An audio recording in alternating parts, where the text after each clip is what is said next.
With a prize pool of almost $9 million, we are making not one, but two millionaires today. This is the World Series of Poker, and it is final table coverage of the Millionaire Maker. Welcome inside the PokerGo studio. Jeff Platt alongside WSOP Bracelet winner and main event runner-up David Williams. And David, allow me to be cliche, but you've got to play the cards you're dealt, right? And with the Colossus last week, the Millionaire Maker this week, it feels like we're here at the World Series of Poker. Well, kind of, yeah. I mean, we feel like we're watching the World Series of Poker. I wish I was there, but no, this is cool. I mean, this event is bigger than the Millionaire Makers we've had in Vegas, right? It's the biggest one, which is kind of crazy to think about.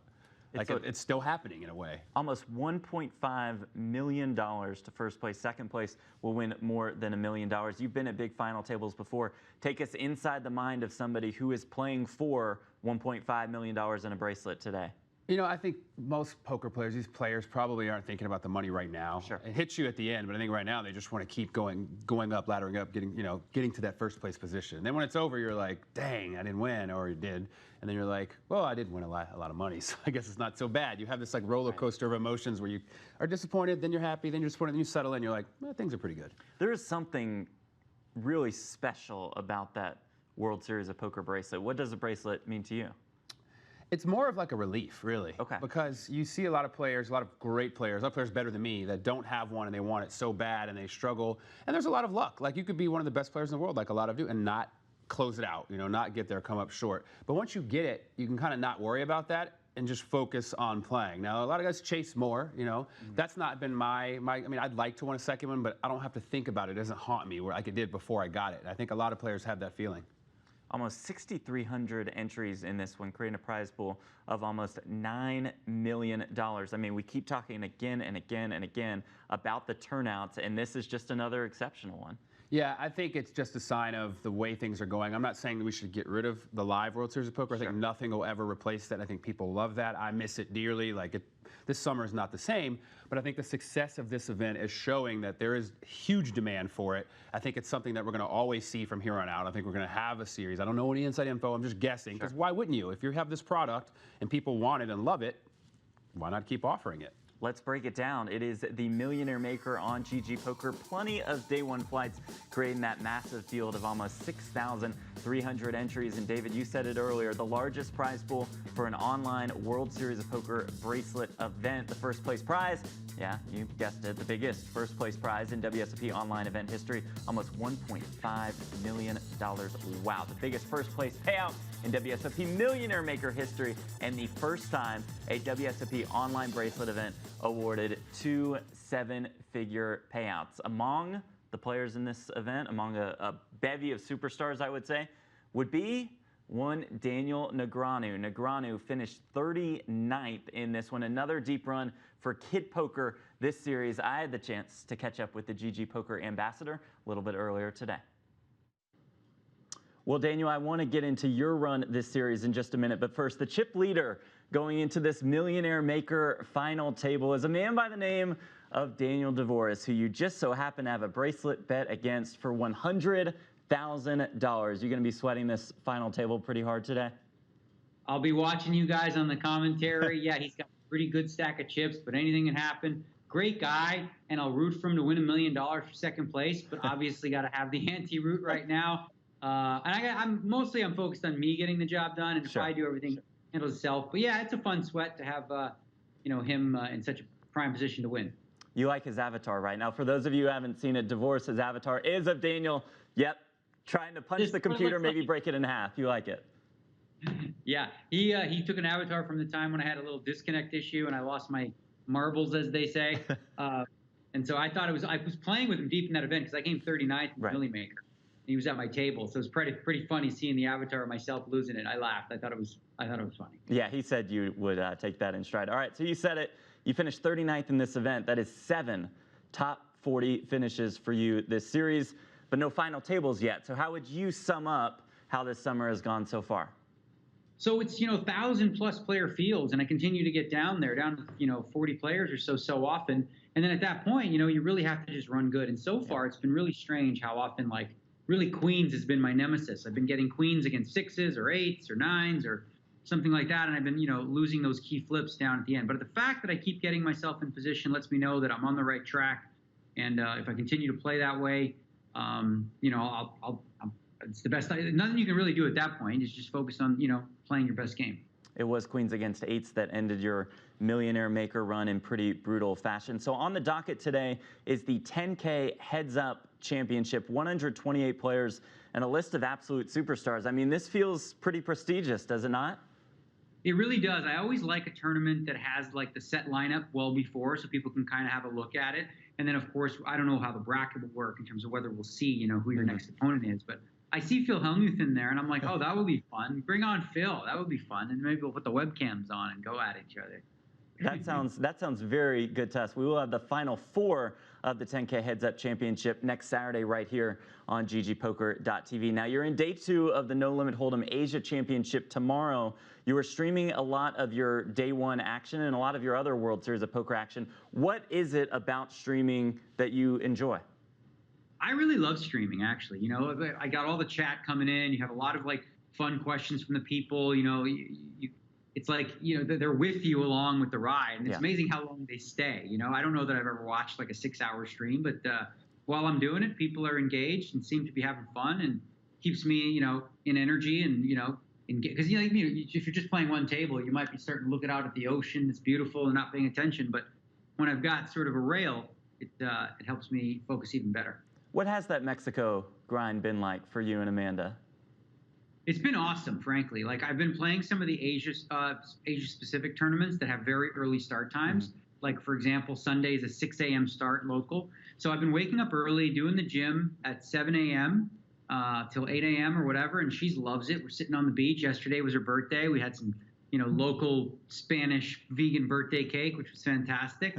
And we've been loving it. It's a little vacation, from not a vacation from our vacation, which is our life in Las Vegas.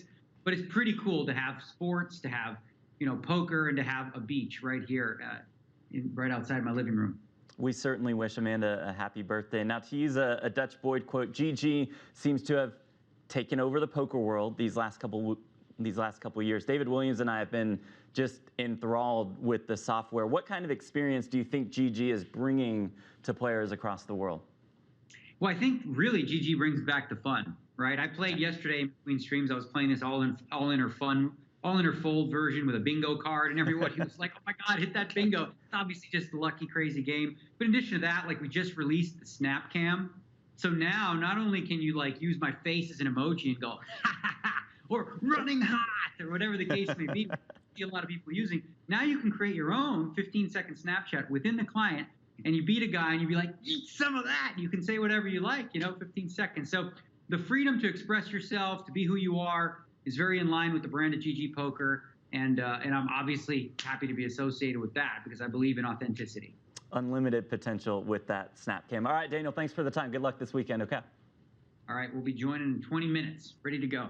Let's do it. Negreanu is in action right now in that 10K Heads Up against Fedor Cruz. Fedor Holtz is also in the competition. David, we just heard from Daniel about this specific event, and it's just another event that he's run deep in. Do you believe in quote-unquote momentum in poker? Because he's had 7 really deep runs in these massive fields. I mean, I do, but not in the way you think. I think it's more of just when things are going well, your confidence is a little higher and you play better. Like, it's easy to kind of, when things are going bad, to get in your head and then start overthinking it and it spiral out of control and you kind of start self-fulfilling those prophecies and going worse. For Daniel's case, the more he does better, he gets like energy from that. And then it's also good, like he said, having that online rail. He thrives when people watch him. If you notice, like at the World Series, there's usually a crowd of people around the real rail when he's there playing, and he's talking to people, getting up, coming back, and he's thriving, chips are growing. And I think it's kind of the same thing as giving him that virtual rail, allowing him to talk to people and sort of emulate that experience being at the Rio. Negreanu, of course, one of the biggest stars in the game. He's been on top for a very long time, and while he might not be on top of the all-time money list, he still is on top of the Canada all-time money list. Oh, Canada indeed. Daniel Negreanu has made more than $42 million in live tournament earnings. He's listed amongst some sickos. There's Tim Adams, there's Sam Greenwood, there's the WSOP main event champion, and there is Daniel Dvoris with more than $15.6 million in live tournament earnings. That includes about nothing from the WSOP because Dvoris uses the summer as his time off. So he doesn't come to Vegas at all. How's that for a strategy? Play poker year-round and then just kind of forget the summer in Vegas. To get to 15 million in winnings and not even come to the WSOP in Vegas is impressive. I can't even speak on that, but I guess it looks like he plays a lot of the big high rollers in Asia and all over Europe. So you know, that's a good strategy to have if you can beat those fields. I know I don't play them. Speaking of Daniel Dvoris, he is on top of the leaderboard for this event, the $1,500 Millionaire Maker. Dvoris enters this one with more than 30 bigs. As we take a look at what they are playing for, almost 1.5 million up top. Second place, $1,072,000. All 9 players guaranteed $107,671. David, we're in for some absurd pay jumps today. Yeah, and the stacks are fairly shallow. There's 105, I think, big blinds total amongst 9 players. So they're not very deep. Big stacks. I think we're going to see a similar play like last week, a little waiting around at the beginning. The short stacks are going to be forced to make a move, some double ups, some bust outs, and then once we get down to 4 or 3 players, the big blind average will be higher, and we'll see some actual real strategy kind of coming into it, other than the short stack strategy, which is strategy in itself, but it's just different. You said it. This table's not very deep, so let's take a look at the stack sizes, and we will find Daniel Dvoris' name on top of this leaderboard with more than 92 million in chips. It sounds like a ton. It's about 31 big blinds. As we run through the rest of the leaderboard, Alejandro Caridad from Argentina, Neville Costa from Brazil, Michael Nugent playing out of Canada. There's Russia's Anatoly Filatov celebrating his birthday today. More on that later. He is in 5th place. Thomas Cybulski out of Poland in 6th. Anaris Adamkavicius from Lithuania in 7th. Caillou Almeida out of Brazil in 8th. Ronnie Kaiser rounds out our leaderboard. There are 5 stacks with 10 bigs or less. That is quite the intriguing ICM dynamic as we move into this final table. Yeah, I think it's going to allow Daniel Dvoris to really apply a lot of pressure and put the other big stacks and medium stacks in a weird spot. Like, he can effectively just move all in on them in pots, and he really can't call without like aces or kings, because it would be such a tragedy to be like second and get 9th in this tournament when you have with so much money at stake every page up. So I think that'll allow him to really steamroll unless the short stacks pick up a big hand, because not even a big hand, just a hand they want to go with. So he kind of has to be selective in his range because of that. But he can still double one of these short stacks up, and he only loses 4 big blinds. So I think he probably has the experience, I know he does, to utilize his chip stack and the positioning of the players with the ICM implications to his advantage. Yeah, he's got to feel really confident going in. And with that said, let us meet our players from this final table. Of course, this is anchored by Daniel Dvoris, born in Russia, lives in Canada, took down super high roller bowl Bahamas for more than $4 million. And David, you said it, he's in these high roller events. When you win an event like that, I mean, that kind of puts you on the map. That's the ultimate flex. Yeah. It's like, I played the best of the best. I was the champion. I don't want to hear it from anybody. So yeah, I mean, I haven't played with Daniel, but I'm familiar with his name. Definitely a killer, definitely someone to respect in poker. His abilities speak for themselves. Coach, for Run It Once, let's take a look at one of these key hands that he played late in the Millionaire Maker that propelled him to an even higher chip stack. You see, open with the ace-5 of clubs, Neville 3-bet with the queen-10 of spades. Dvoris goes Rip City with the ace-5 of clubs with 12 players left. Yeah, Millie Maker. How about that? And their stacks are pretty even. That was about 38 big blinds, and that's a deep spot. I mean, I guess he correctly identified his opponent had a wide range of 3-betting, and they were only, I believe, 5 or 6 handed at that table, and he's like, you know, I'm going to put my opponent to the test. I don't think he wants to bust with what likely he's holding, and he was right. Also shows a little bit of that no fear mentality that Dvoris Definitely. has. I mean, if his opponent, who's still at this final table, was able to look back and see that hand, I don't know if maybe he's seeing it right now with us. He's going to know, all right, this guy's here to play. He's not the guy to mess with. And this guy is here to win. In second place out of Argentina, it is Alejandro Caridad, plays as Pepe Alice on GGPoker. He enters this one with more than 20 bigs. 1 course short of the biotechnology degree, and then said, you know what, I'm not really feeling it. He runs an organic food supply business in Argentina. This is his very first WSOP cash, and more importantly, David Williams, he is an expert at NBA Jam. All right. How about that? I was pretty bad at it, I think. Maybe not. It's been years. I think that was like 93. I'm just saying, if you're bad at it, you don't want to challenge Alejandro Caridad, who still plays the 1993 version of NBA Jam. I wonder if he has an arcade machine in his house. He might, and he might be able to afford a couple of them depending on how he does today. Let's take a look at one of his key hands. This came with 18 players left in the tournament. It was Caridad versus Michael Adamo, another stone-cold killer. We picked this one up on the river with 16.7 million chips in the pot. Adamo leading small with a pair of tens. Pepe, Alejandro, has that ace of spades in his hand, turns his ace high into a bluff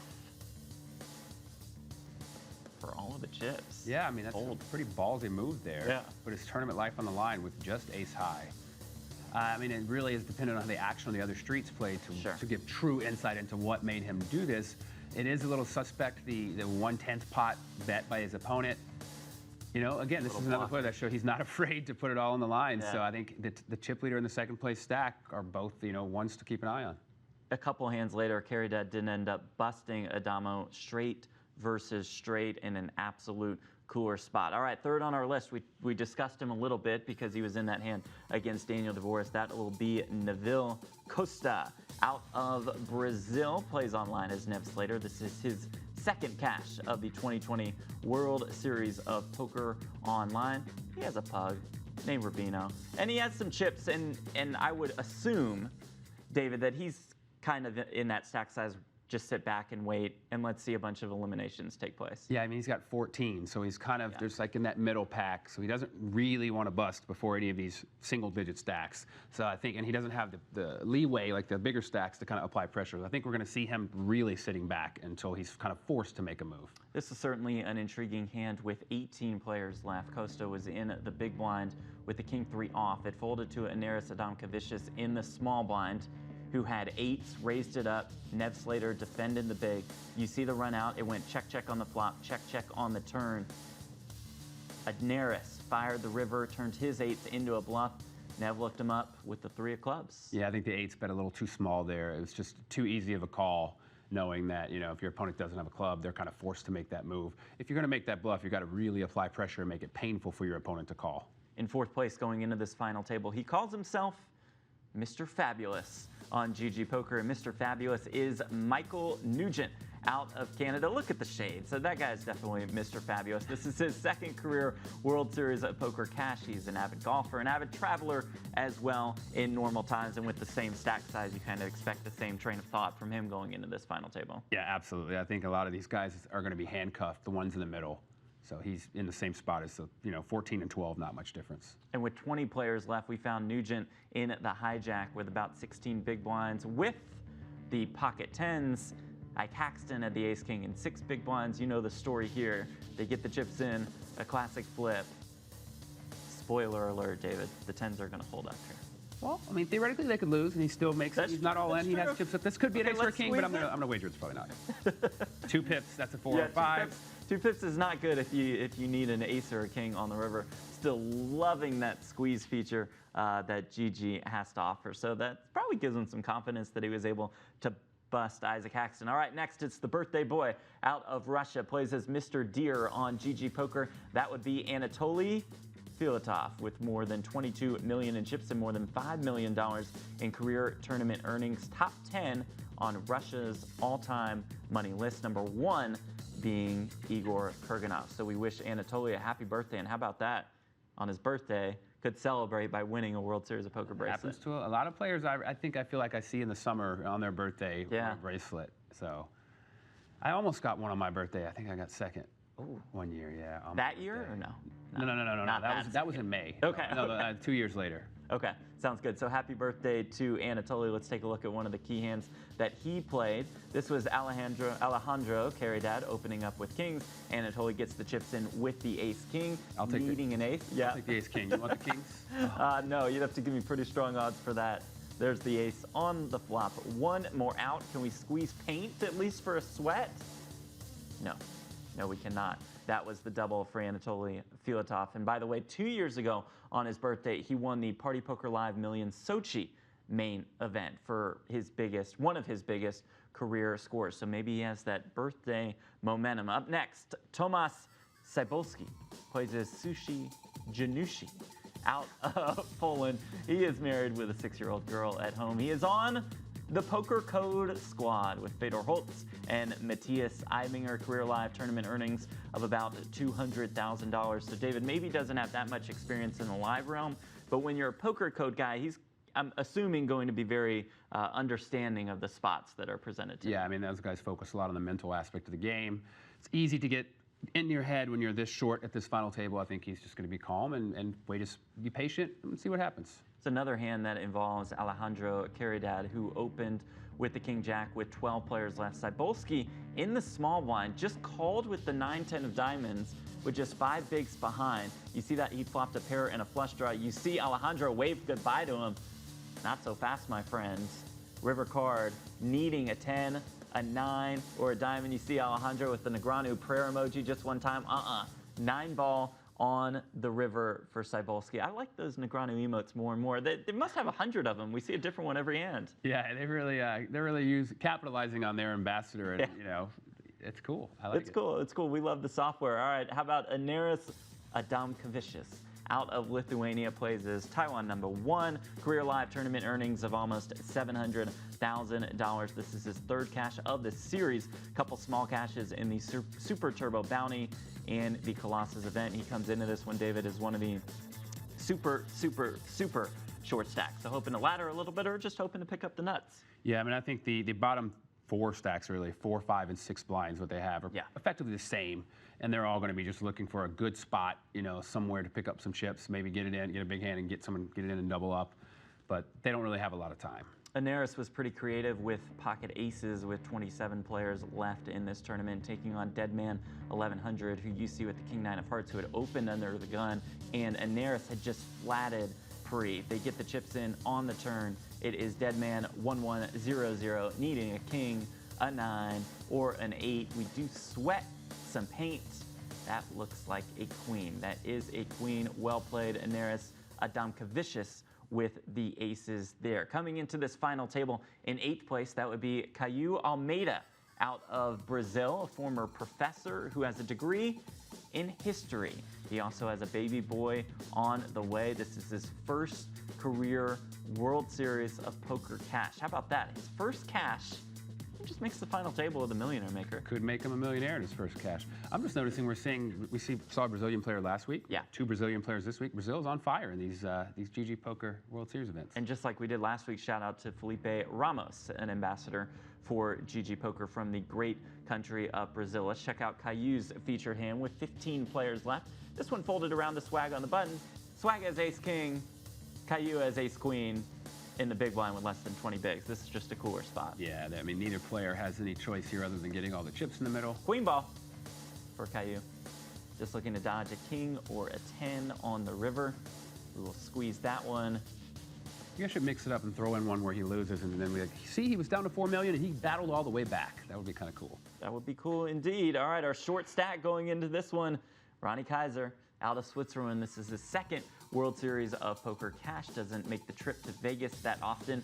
This will catch your interest, does like to play that high stakes PLO cash. Oh, I know. I'm familiar with Ronnie. Okay, you're right. Trust me, I know this guy. So, yeah.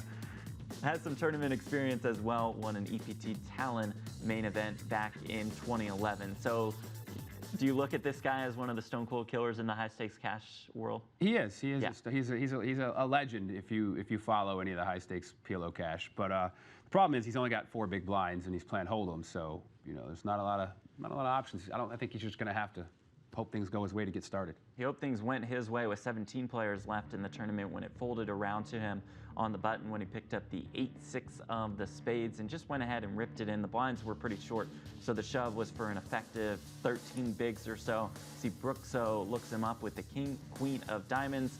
8 ball on the flop for Mr. Kaiser out of Switzerland. 5 on the turn, just a guess that 8-6 is going to hold up. No paint. Doesn't even have to sweat that river.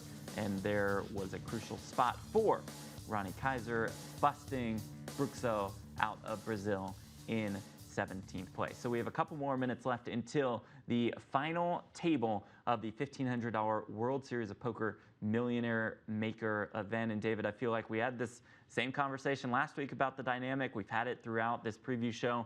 This tournament is going to play pretty shallow for a little bit, but then we could potentially see some deeper play towards the end. Yeah, and I think with the names who have the chips, as long as they're there when the consolidation does begin, I think we're in for an interesting ride. Yeah, I think so too. So we see you all in the GG Poker chat. Thank you so much for joining us on twitch.tv/GGPokerOfficial, or just go to ggpoker.tv. It's a lot easier. You're also checking us out on YouTube and on Poker Central and GG's YouTube channels and on PokerGo's Facebook page. So in the chat, drop us a line, say what's up, say hi, let us know where you are watching us from. Almost $1.5 million up top. And David, this is something we briefly touched on with Daniel Negreanu. We have the 10K heads up going on today. I feel like that event carries a certain amount of prestige in the World Series. I mean, that's always one. Originally, I played it all the time, but I just realized I wasn't. The tournament's too tough for me. That's a really tough tournament. Winning that tournament means a lot. I actually think it's probably tougher being online right now because you get a lot of players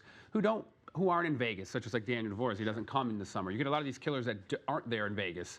And you get a lot of people who are just taking a shot, win satellites. I think you're going to, I mean, you still have satellite winners, but I think for this tournament, the field is probably a lot tougher than it is normally in the summer in Vegas. So whoever wins this one, hats off to them. It's going to be tough. Daniel Negreanu in the mix against Fedor Cruz in that one. Does it surprise you that Dan Bilzerian has been eliminated from the 10K heads up already? I mean, Dan can play. Dan can actually play a little bit. He gets a lot of heads up poker. You know, he plays a lot of, his opponents he plays heads up aren't usually the strongest of poker players, so it's a little different field for him. So I think he's a bit outmatched in his field, but he does have heads up poker experience, and that's the thing I think most people lack. And what prevents them from doing well is just not having the experience. You know, playing heads up is how you get better. And he plays a lot of heads up poker, but I'm not surprised he's eliminated early because, like I say, this field is pretty tough. And I would wager most of the field has a lot more high stakes heads up poker. Well, I guess not high stakes. His stakes are higher, but I mean against high level competition than he does. Bilzerian is bold, went for a big bluff against Mike Leah early. You have to respect him for his aggressive play, for his bold nature. Let's take another look at the leaderboard going into this final table of the Millionaire Maker. Daniel Devoris on top with more than 92 million in chips. And David, I want to revert back to a point that you made earlier. He not only brings in a wealth of experience, but he brings in a lot of the chips. So you expect him to see him effectively run this table over? I believe he will find. I mean, he'll pick the spots correctly. Obviously, he's not going to get it in with any two, but he's going to know when to apply pressure and what spots the opponents are in and how to manipulate that into his advantage. Although he's also, I saw, playing the 10K heads up right now, so he could be a little distracted because he could be focusing on that. Although playing two tables at once nowadays, people play 4 or 5 these days, so I don't think that's going to be a problem for him. But the stakes are high in both. I think he'll be okay. Let's get to know Daniel Devoris. Hey everyone, I'm Daniel Devoris. I'm from Toronto, Canada. I've been playing poker for about 15 years now. For the last 5 or so, I've been a regular in high roller tournaments. Outside of poker, I'm an avid outdoorsman. I enjoy too many activities to list, but physically grueling hikes, backcountry canoe trips, and fishing in remote areas would be at the top of that list. This has obviously been a summer full of unfortunate and challenging circumstances, but there have been some positives that have come out of it as well. For the last 3 weeks, I've been fortunate enough to spend some time with friends in beautiful Alberta, and I've got to spend more time with friends and my girlfriend who have regular jobs. So that has been good. And of course, I've also had the opportunity to play the WSOP online. I don't normally attend the World Series, so this has been an incredible opportunity. I did get tricked by the scheduling a little bit, and only upon making the final table of the Millionaire Maker last Sunday, I realized that I would have to miss my friend's wedding to play out the final table. So Brendan and Marina, I wish you a lot of love and happiness on your wedding day, and I hope to make it all worth it. And it should be a very exciting and fun final table that I'm looking forward to. All right, we appreciate Daniel Devoris sending in that video. So it sounds like he missed out on a wedding day, but hey, he can afford a pretty nice wedding gift with $1.5 million. Yeah, I mean, if you're getting married, I think you understand the situation. But he just seems like a really nice guy. Like, I've never interacted with him. But watching that video, I'm like, man, I like this guy. I'd like to, hang out with this guy. He's a good guy, it sounds like. You can tell he's got good energy. Yeah, good friends with Tim Adams. And yeah, they're just two guys that are very well respected in the poker world. It's probably a little bit tough for DeVoris because he's not results oriented at all, right? But with that said, you can tell that a bracelet really means something to him. Yeah, I mean, like I say, even though people who aren't that results oriented, getting a bracelet's pretty cool. Puts you on a list that's, pretty kind of exclusive. So. Yeah, I would say so. All right, just seconds away from the start of the final table of the 2020 World Series of Poker Millionaire Maker. Let us see that final table seeding draw. There it is. You see DeVoris' avatar with Negreanu almost smashing his computer. So we mentioned this last week. We did have the seeding draw to start play, I guess, but they probably already did that. So we're just here. We're just picking up the action. And speaking of action, Inaris has aces right off the bat. Yeah, and Inaris is what? He's our 7th place stack. Yeah. And you mentioned it, if you don't have any bigs, kind of just either got to wait for eliminations or wait for the nuts. He's found the nuts here. Yeah, I mean, he's clearly going to ship it here. You have no choice. He's got 4 big blinds, 5 big blinds. Not much you can do here. The question is, will he get looked up by one of the stacks with, like, the king-jack? I don't think so. The chips are just too valuable at this stage. Yeah. Here comes the rip from Inaris. No timing tells here. You're going to try to create the illusion you have a decision to make. We did see him slow play the aces earlier. Probably not a spot where you want to slow play here as he does rip the chips in. I mean, there could be an argument, I don't know if it's a good one, to just limp and see if, like, force the big blind to see a flop. Because then if the big blind does connect, they're almost forced to call you no matter what, but it is quite risky. Tomas dealing with an internet issue. That's just the ultimate nightmare, right? Is you make a final table and you can't get your internet figured out. Well, the problem is kind of a nightmare for everyone because he has 6 big blinds, but, like, let's say he's actually disconnected and it continues, then they're just not going to want to do anything until it blinds them out. So everybody's just going to sit here, but there's just shorter stacks that are forced to move. So it creates an even weirder dynamic. Mm-hmm. So he works on his reconnection. You see the table layout. You see that Daniel DeVoris is to his left. Hopefully Tomas has that figured out. Michael Nugent, you said it, in the small blind with the king-jack, but to your point, chip's a little bit too valuable here. Yeah, I mean, maybe if he was one of the close to 100 million stack or 50 million, he might consider it. I don't think so, because you got to know for him to chip it there. His range is fairly tight. I mean, it's not going to be a piece of garbage. Oh, we've got queens and ace-queen here. Maybe. Queens for one of our short stacks, Caillou. And unfortunately for the ace-queen, as we see, a couple aces are dead here, and he's up against ace-queen with 1 ace in the deck.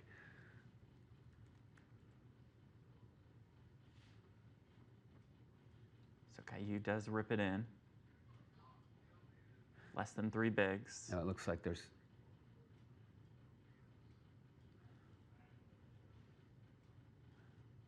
Now I notice it says the next level is in 60 hands. Do they double the number of hands? Oh, usually it's 30, or is that just maybe a graphical error? Because it was 30 hands last week. It was 30 hands last week for the because the classes. tournament is larger? Yeah, it's a bigger buy-in for the Millionaire Maker also. Maybe they get a little bit of structure at the final table. So here it is, Nugent with the ace-queen on the button. Caillou fires out that running hot emoji. Nugent effectively shoves.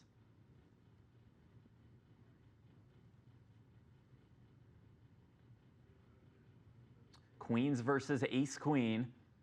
Caillou Almeida, all in and at risk, looking good so far.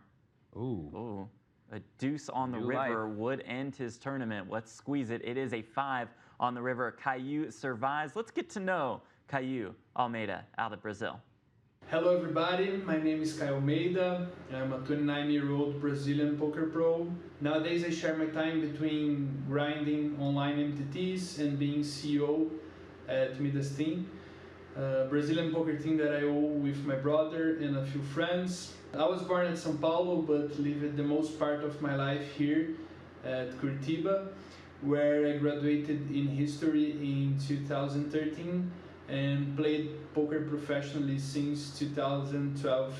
I'm really proud and looking forward to the birth of my first son, Eric, who should be born now in October, and feeling ready to ship this bracelet home for him, for my friends, and for my family. Let's do it. We thank Caillou for sending us that video. We appreciate it. Caillou just folded in the big blind. Dvorak just ripped it with the ace-9 of hearts, and as you're saying, it's just max pressure that he's going to apply throughout. Well, the table positioning is interesting too, because the 4 players to act all have 3 shorter stacks that had already folded. Yeah. So like the people who are likely to call him are those stacks that are forced to, but the 4 behind him pretty much had no choice but to fold, and he knew that. And with this blind jump that started at the very beginning of the final table, everybody is even shorter than we thought they were. So Dvorak is the chip leader, but with 25 bigs. Tomas got his internet connection working again, which is good. We think. Does have the ace-7. Yeah, these days, is he tanking or is he Right. I don't know. Again, David mentioned it earlier, final tables on GG Poker are dictated as far as blind levels go, not by an amount of time, but by an amount of hands that you do play. So 60 hands per level at this final table.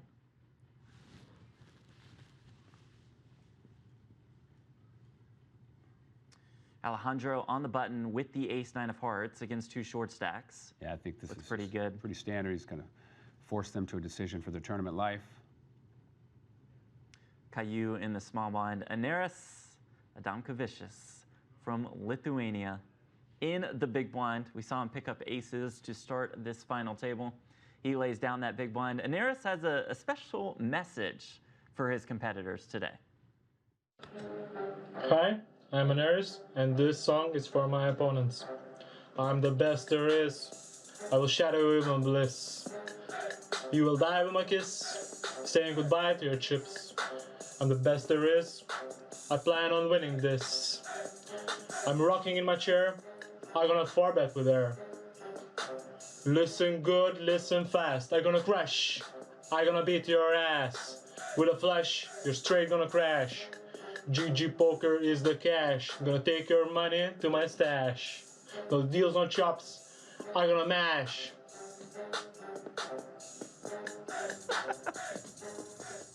No deals or chops, he will mash. Let's go. I like it. I like the dirty hotel room in the back. Yeah, this is great. That was great. That was great.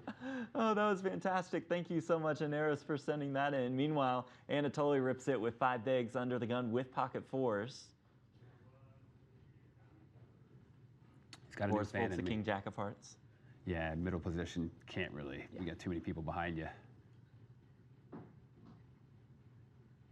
This next pay jump is worth about $42,000. All 9 of our final tablists guarantee $107,671. Aneris, well, the ace-9 in the small blind lays it down.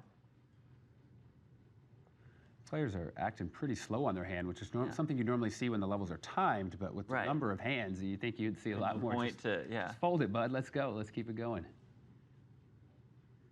Ronnie with 1 big behind with the 7 deuce off. It's actually a pretty tough spot, to be honest. I mean, you got 1 big blind behind, but you have the worst hand in poker, so it's like, oh my gosh, what do I do?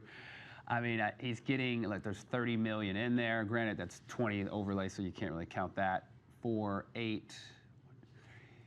He's getting 4.5 to 1 on his call, effectively. Just a brutal spot. He is the shortest stack by about 2 bigs. And he's going to fold. Does lay it down. All right, let's hear from the birthday boy himself, Anatoly Filatov.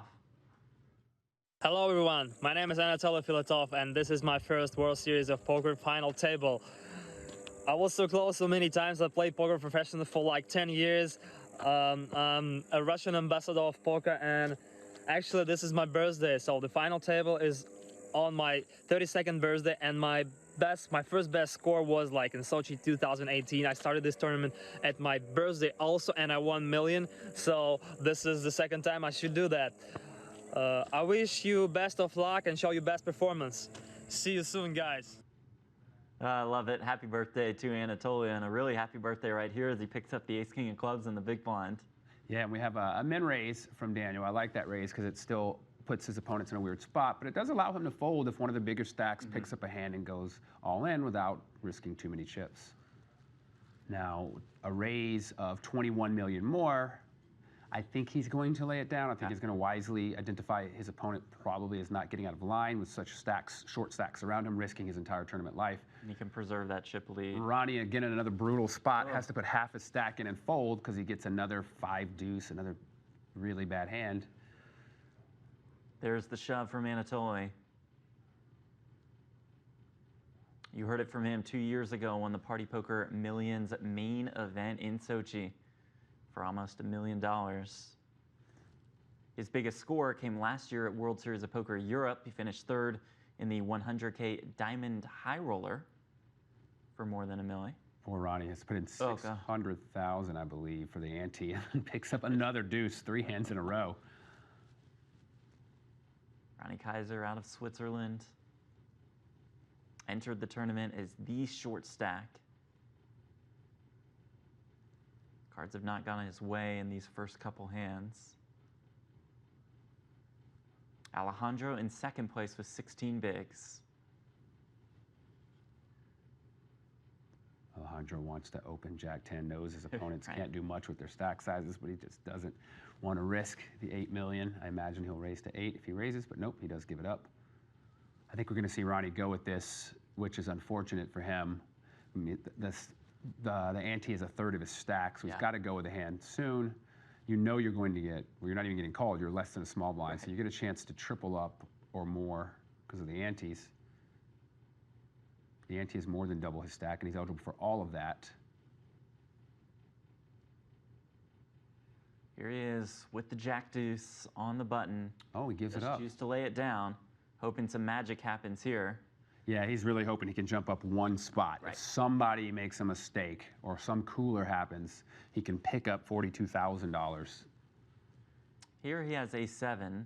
Neville with the King, Queen of Hearts, but just with 9 bigs in the early position, knowing that that super short stack is there. It's a really interesting dynamic he's created here because they all want to wait him out because it's worth so much. So, I mean, I think you could even theoretically see someone fold kings in that spot because it's like if you take a bad beat, granted it's hard to get called, but you just throw away money. I doubt you see something that extreme, but it was in the realm of possibilities because you have a guy here with two antes for his stack. With a $42,000 pay jump from 9th to 8th. Now the question is, I imagine with an ace he's going to rip it. But the thing is, you're always eligible for 9 times your stack if you have an ante left. Sure. So he does choose to go ahead and go with it. An ace is too strong. And here we go, all in and at risk with the A7 against the 10 deuce. He goes up to almost 8 million. You know who the rest of the players at the final table are rooting for. They're rooting for a 10 or a deuce on the river. We'll squeeze it. Nope. It's a 5. Now he's back to 8 million. Yeah. He was down to 1.8. Back to 2 bigs. He was patient. It was rewarded. Could this be the ultimate comeback story for Ronnie Kaiser out of Switzerland? High stakes PLO cash game player. 1 double up and he shoots up to 6th place. Yeah. This is wild how this is playing out with almost $1.5 million up top. Yeah, these guys are really handcuffed by the stack sizes. It's very difficult to play. You see the payouts on the left-hand side of your screen. Bottom left-hand corner is what we have coming up for you on Saturdays throughout the next couple of weeks. I predict if it folds to Daniel, he can actually just go all in and put Michael Nugent in quite the spot, even though he does have 9 deuce. And just scoop up 9.6 million.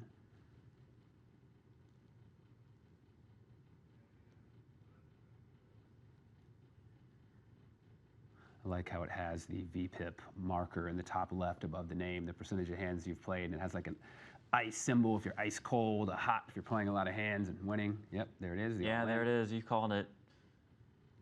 Yeah, he doesn't even have to look at his cards. Right, any 2 he's ripping. There's no way Michael can call with really anything with a 10 million, 8 million, and 7 million chip stack. Here we go with Anaris with Ronnie. Both with ace king.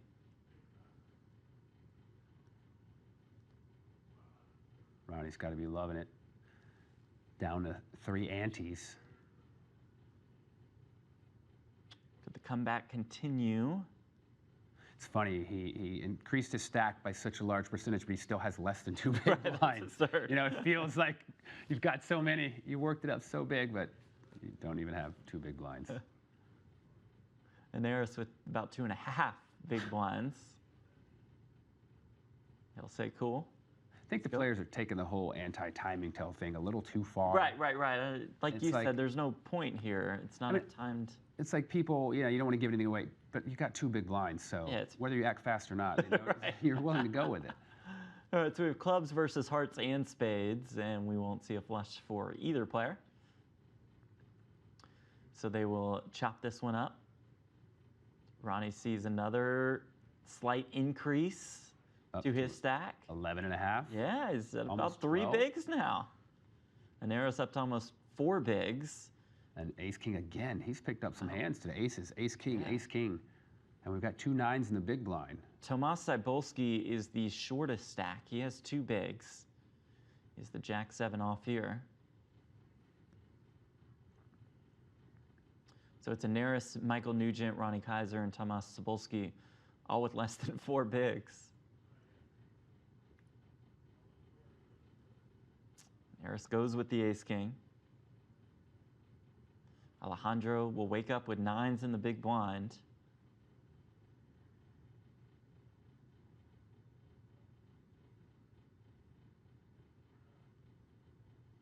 Should be a fairly standard call.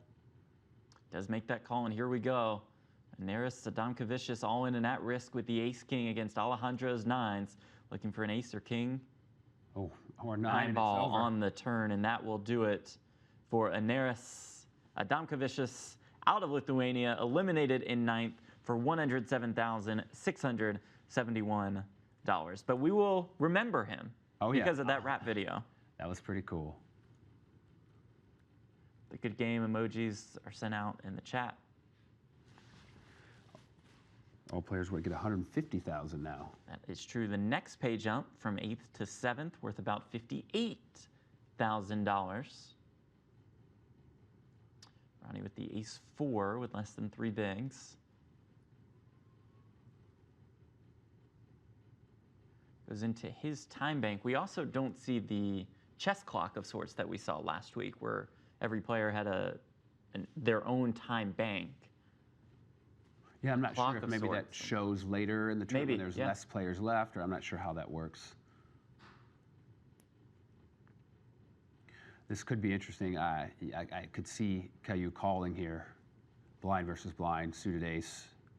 You know your opponent is going to be applying pressure to you with a wide range of hands. Ace high stands to be the best hand, and it still is, just a different ace high. Caillou with 5 bigs behind. But he does have 2 shorter stacks. He might want to wait out 3 shorter stacks. So, again, it's a really tough spot. There's Alejandro with my last hand. I imagine he folds here with those 3 shorter stacks. Such huge pay jumps. Make them have to be forced to make a move. Right, which Tomas will be forced to do soon enough. Before the blinds come back to you, Tomas will at least be forced all in. Alejandro up to about 90 million. Coming after Daniel Dvoris, both of them are more than 20 bigs. Hello, hi, how are you? Good to see you. Jeff Platt alongside David Williams for this broadcast of the $1,500 Millionaire Maker. Just want to show your pretty face. Yeah. Put some makeup on. Nobody had a hand, we saw that. Right. Love it. Although we do have a spot here, I believe. Well, I mean, Alejandro, the problem is the big blind is the shortest stack. Well, second shortest stack, and you know that they're kind of not, they can't wait anyone out. I guess he could wait out the 7 million stack, but unlikely. So you're going to see Caillou probably rip it in here. The ace-5 off. Be pretty, let's say pretty loose to give a walk to a stack size that big with ace high. And Ronnie just runs so bad in these blind spots. 7 deuce, 3 deuce, 5 deuce. He's never even given a shot to get in there. Get in there, fight. Hand's just too bad. Kaiser remains the short stack. Kaiser and Cybulski with similar stacks, but Kaiser's in the small blind here.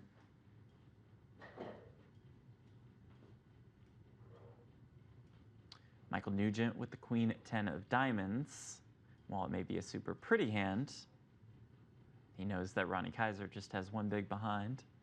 And Tomas has less than 2. Yeah. So, again, these pay jumps are really dictating the play of this final table.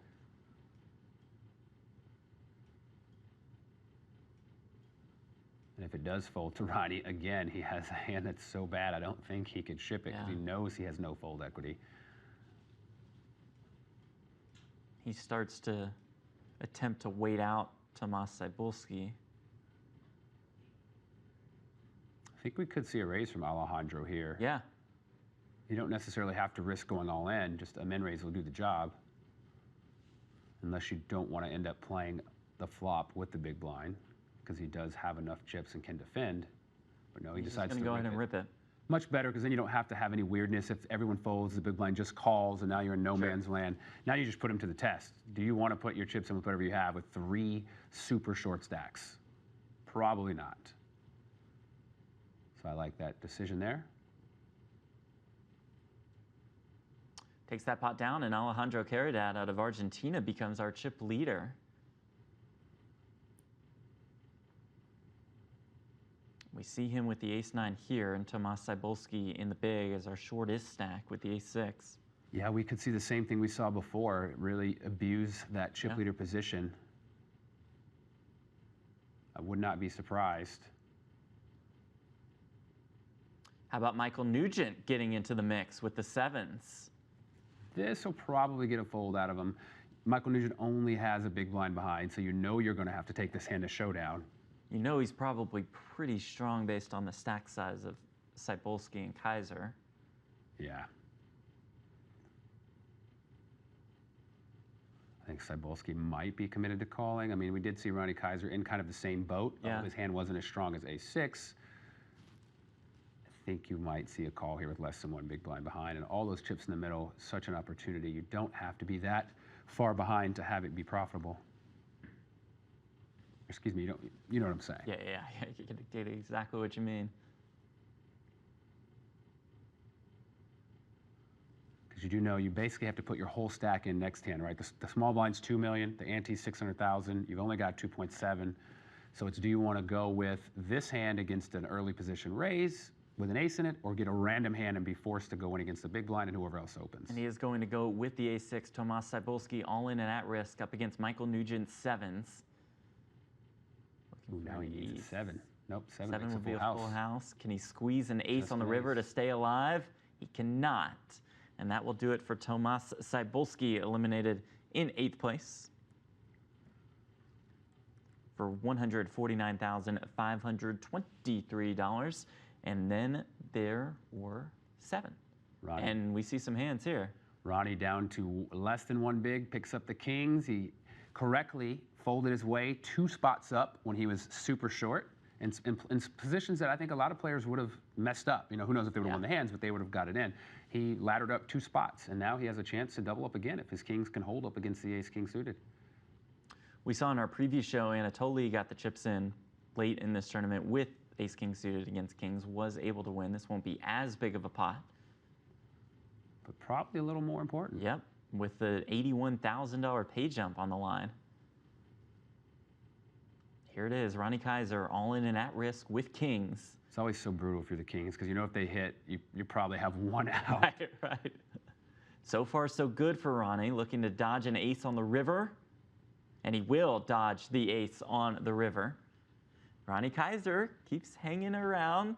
Neville's like, yeah, I had one of those aces. Anatoly down to less than 10 bigs. Still in last place, but not too far off Michael Nugent.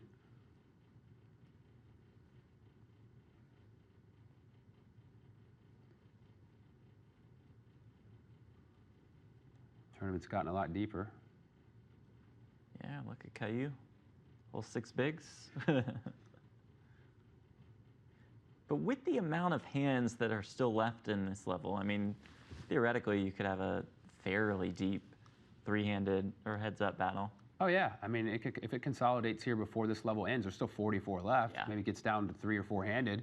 Stacks are going to be in the 20, 25 big blind range, and you can actually, make some moves there. Caio's going to make his move now with the king 10 of diamonds. There's a lot of strength in that move. I mean, the other players, they know he's aware of the shorter stacks. So for someone to make that move, you have to assume they have a fairly tight range.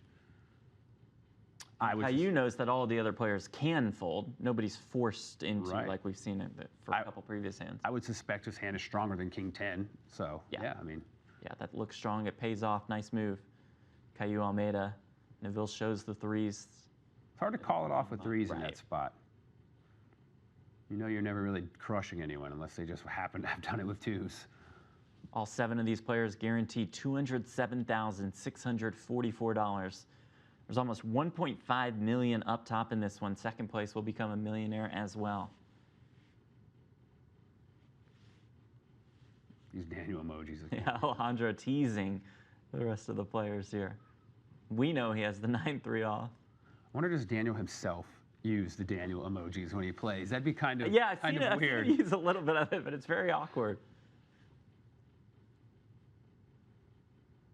King, queen suited. With 1 stack shorter.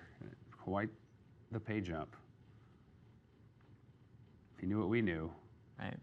Does not get to open shove here. Instead, Dvorak opens in front of him. What a bad spot there for the guy opens right in front of you in a premium spot you would have loved.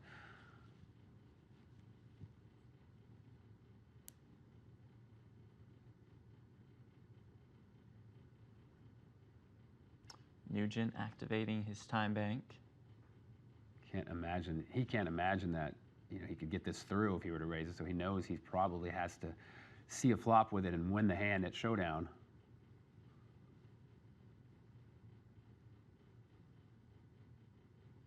With only 4 big blinds. What does Michael Nugent decide to do? Plays on GGPoker under the screen name Mr. Fabulous. This is his second cash of the series. It's going to be a pretty big cash, we know that. We just don't know for exactly how much. It seems like he doesn't know exactly what to do here. He's Googling. He's looking it up. I need hand charts and like what ranges. Okay, I got 4 bigs. Final table of the Millionaire Maker. Typing in the amounts, payouts. He's simming it.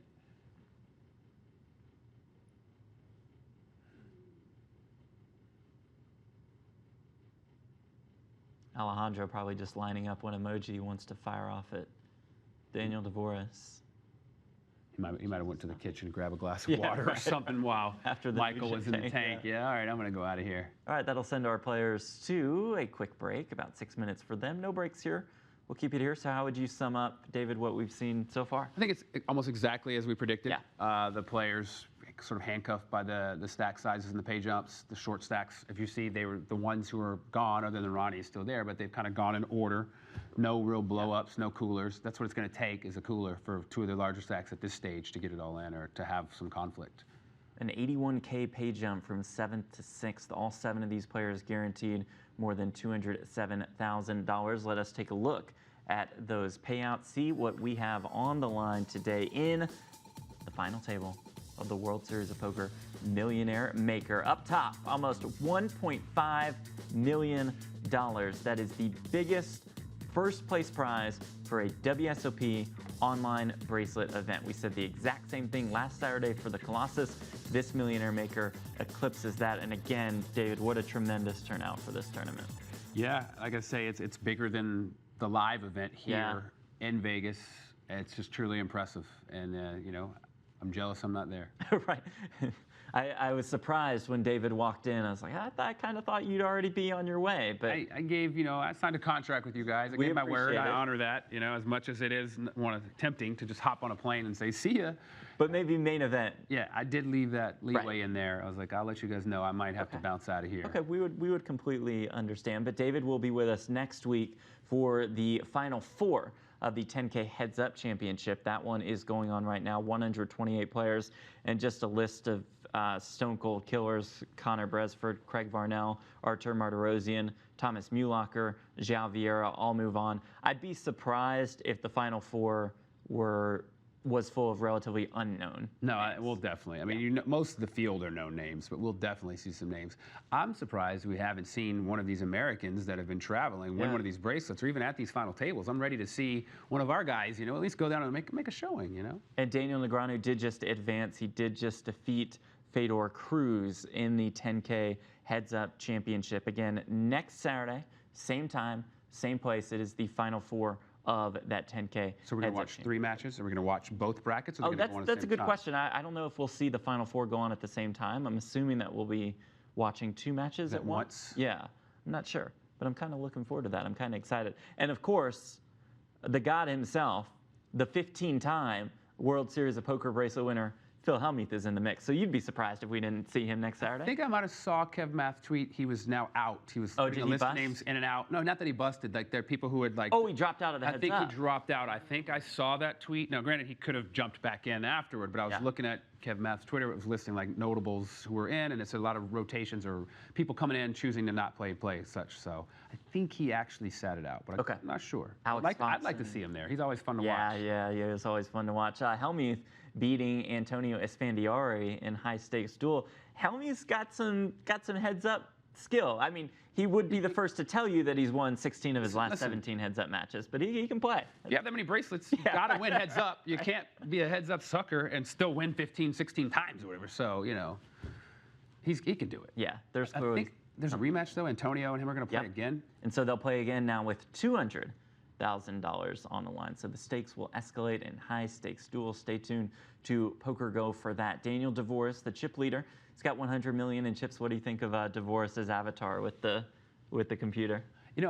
After seeing his video and seeing he seems like such a nice guy, you would think with that avatar, yes, it's funny, but it's probably somebody kind of trolling Daniel. I don't know. That's not what I expected from the guy who makes that his avatar. I mean, I get he's just playing around, though, so it's all in good fun. I mean, even Daniel jokes about it. I found humor in it. It is what it is.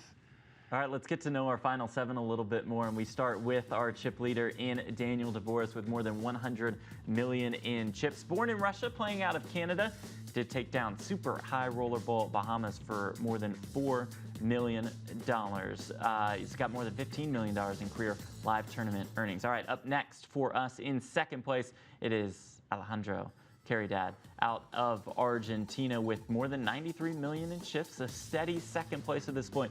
He was 1 course short, David Williams, of that biotech degree and molecular biology degree. It must have been the following semester. And he was like, I have to come back for a whole semester. No, I can't do it. He says no more. All right, entering the day in third place, but he's taken a bit of a hit, mainly just because of card distribution, is Neville Costa out of Brazil. He's got about 5 big blinds now, plays online as Nev Slater. This is his second cash of this year's WSOP, has 1 small cash, and he has a pug named Rubino. I mean, he's got the pug at home. How could he lose? He's got that pug run good. Yeah, I like pugs. I like all dogs. Dogs are cool. All right, next up on our list is Michael Nugent, Mr. Fabulous, out of Canada. Laid down that King Queen of Hearts. An avid golfer, an avid traveler in normal times. This is his second career WSOP cash. Doesn't make it out to Vegas that much. He has more than 16 million in chips. All right, next up for us in our final 7, the birthday boy himself, out of Russia. It's Anatoly Filatov with more than $5 million in career live tournament earnings, 10th on Russia's all-time money list, first being Igor Kurganov. He's maybe got that birthday run good as we get back to the table, but first we show you Caio Almeida out of Brazil in the big blind for this hand. Former professor with a degree in history. He's got a baby on the way. He's got a baby due in October. How do you not root for Caio Almeida? This is his first World Series of Poker cash. Baby needs a new pair of shoes.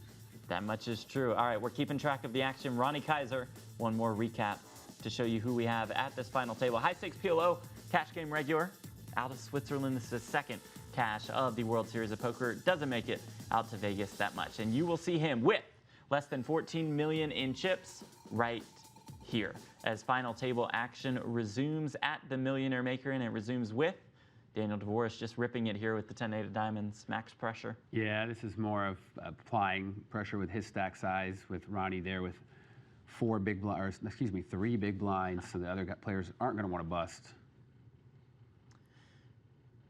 Caillou Almeida, one of those other players, certainly does not want to bust, especially with the 7-6 off. Daniel Dvoris extends his chip lead. He's got about 27 big blinds at this point. All 7 players guaranteed 207K, about an 81K pay jump from 7th to 6th. Anatoly, it's oh so pretty that Jack-10 of spades. But in this scenario, loses a little bit of its luster. Yeah, under the gun here too. Plenty of short stacks. I don't think we're going to see him play it.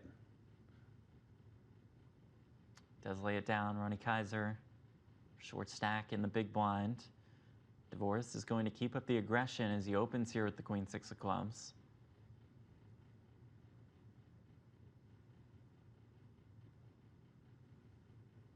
Ronnie. Running bad in the blinds. Can't get a hand in the big blind. And I think the fact Daniel's picked up that Ronnie's been fairly tight with his big blind, even while short.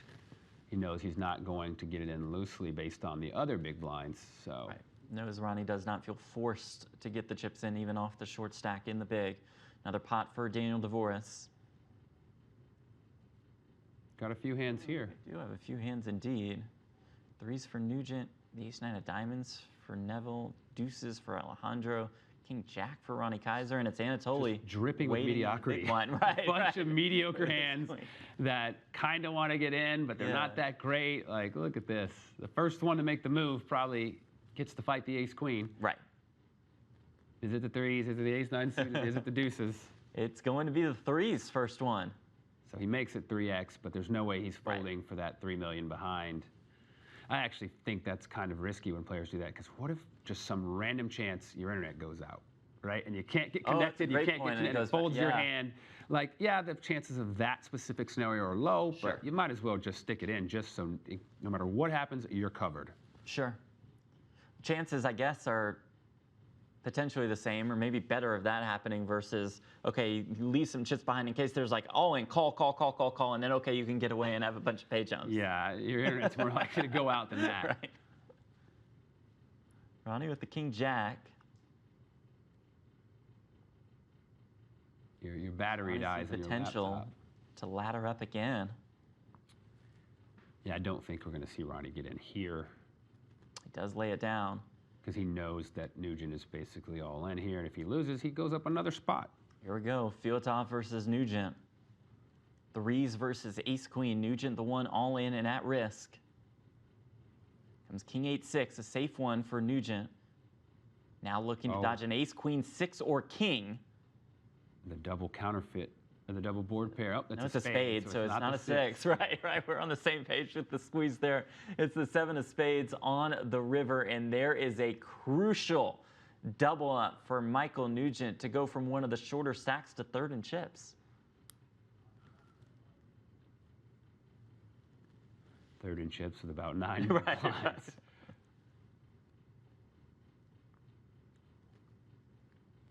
Under the gun here with the ace-jack off. I think this is a spot where maybe min raise, see what the short stacks do, see if anyone else gets all in. The ranges are going to be fairly tight. You're not going to see people getting out of line. So if someone does 3-bet you, you can get away from it.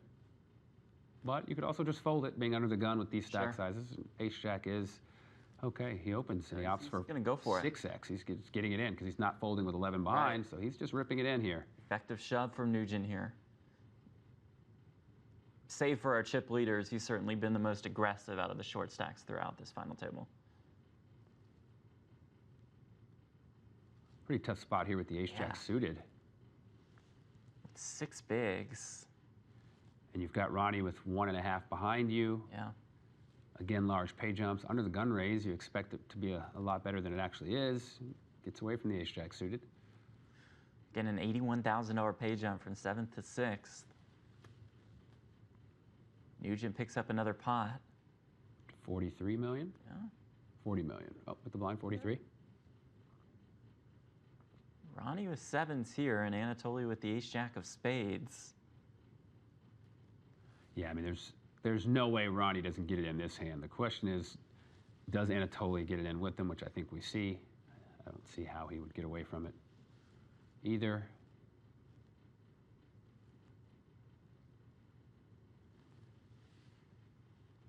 Here we go. Ronnie Kaiser entered the tournament as the short stack, remains the short stack, but has laddered up a couple spots, getting in his 1.5 bigs with the sevens. Anatoly reshoves with the ace-jack of spades. He made $100,000 by just folding those spots where I think a lot of people would have lost their patience and got it in. So and he still could double up here. He's ahead for now. Oh boy, Queen Jack 9. Jacks for Anatoly. Ronnie's going to need a 7 to stay alive. We'll squeeze it. Oh, 8 of diamonds on the river. Good game, Ronnie Kaiser, able to ladder his way up to 7th place and win $207,644. Could hear the sigh of relief from Neville and Kaio that they just made that beautiful $81,000 pay jump. Our final 6 now a shirt of $288K. A $112K pay jump now on the line. $400,000 if you can outlast one more player. It's the ace-king of diamonds for Caillou with 6 bigs. Yep, we got a shove. I think he's going to get it through. Yeah. I'd be shocked if he didn't. He started in 8th. He's right 8th out of 9, and now he is. Yeah. He's still down there with 6. Very intriguing dynamic here at this final table as we say hello to everybody in the Twitch chat. GGPoker.tv, welcome in. Thank you guys so much for joining us. It's also GG Poker Official on Twitch if you want to look it up on so Twitch. if you go twitch.tv/GGPoker Official, but GGPoker.tv will also take you to this Twitch channel. I use the Twitch app actually, which is pretty cool. Okay, which is a great app. Yeah, and you can just go directly to the channels. Subscribe, you know, get all the features. Do that. Be sure to follow us. I got to remember when my Prime subscription is available to throw it your way. Oh, thank you. I was going to do it the last time. Appreciate it. I'll give you the free one. I'll take the free one. I'm not going to use my cash, but I got a free one's one. the same for me. Yeah, I'll take it. I'll give you the free one. It wasn't available when you were streaming last time, so I was like, I got to remember it when it's up to hook you up. I'm happy. Well, first, thank you, but I'm also happy to stream some of this other GG Poker action. I think I might go home and stream some of the 10K heads up. How's that sound? Yeah, I'm excited to watch that one. Michael Nugent with Queens. Yeah, I was saying I was going to go home and watch it myself, try to find a way online, but I was like, I can just watch your stream. Right, I'll do the work for you. Yeah, sit back and check it out. Hello to Adrock, to PL, to Mars, to Into the Space. Nugent with Queens. Boozy, rooting for Anatoly Filatov. Billy and XJB with some shout-outs to Ronnie. Yep, definitely well-played final table. Made another 100K. Here comes Nugent with those queens. I like that. The little deceptive min raise. Maybe somebody will rip it with an ace-8 or something like that. Catch someone slipping. See, this is a spot for me where I can't help myself. Oh, I'm here in the big blind. If I'm in the big blind, 7-8 suited, I only have to call 4 million more. I'm like, I got to defend it. I know I shouldn't. I just can't help myself. But Caillou is way more disciplined than me. He lays it down. That's kind of, I flop a pair and I'm broke. Nugent back up to 44 million. Divorce the chip leader.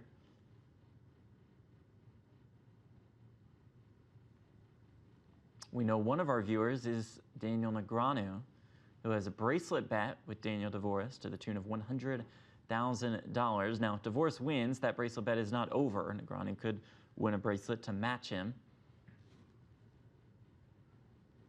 But 1-0 is quite a massive lead when it comes to winning World Series of Poker bracelets. Dvoris will just rip it with the deuces. Yeah, put everybody to the test. Do you want 6th place?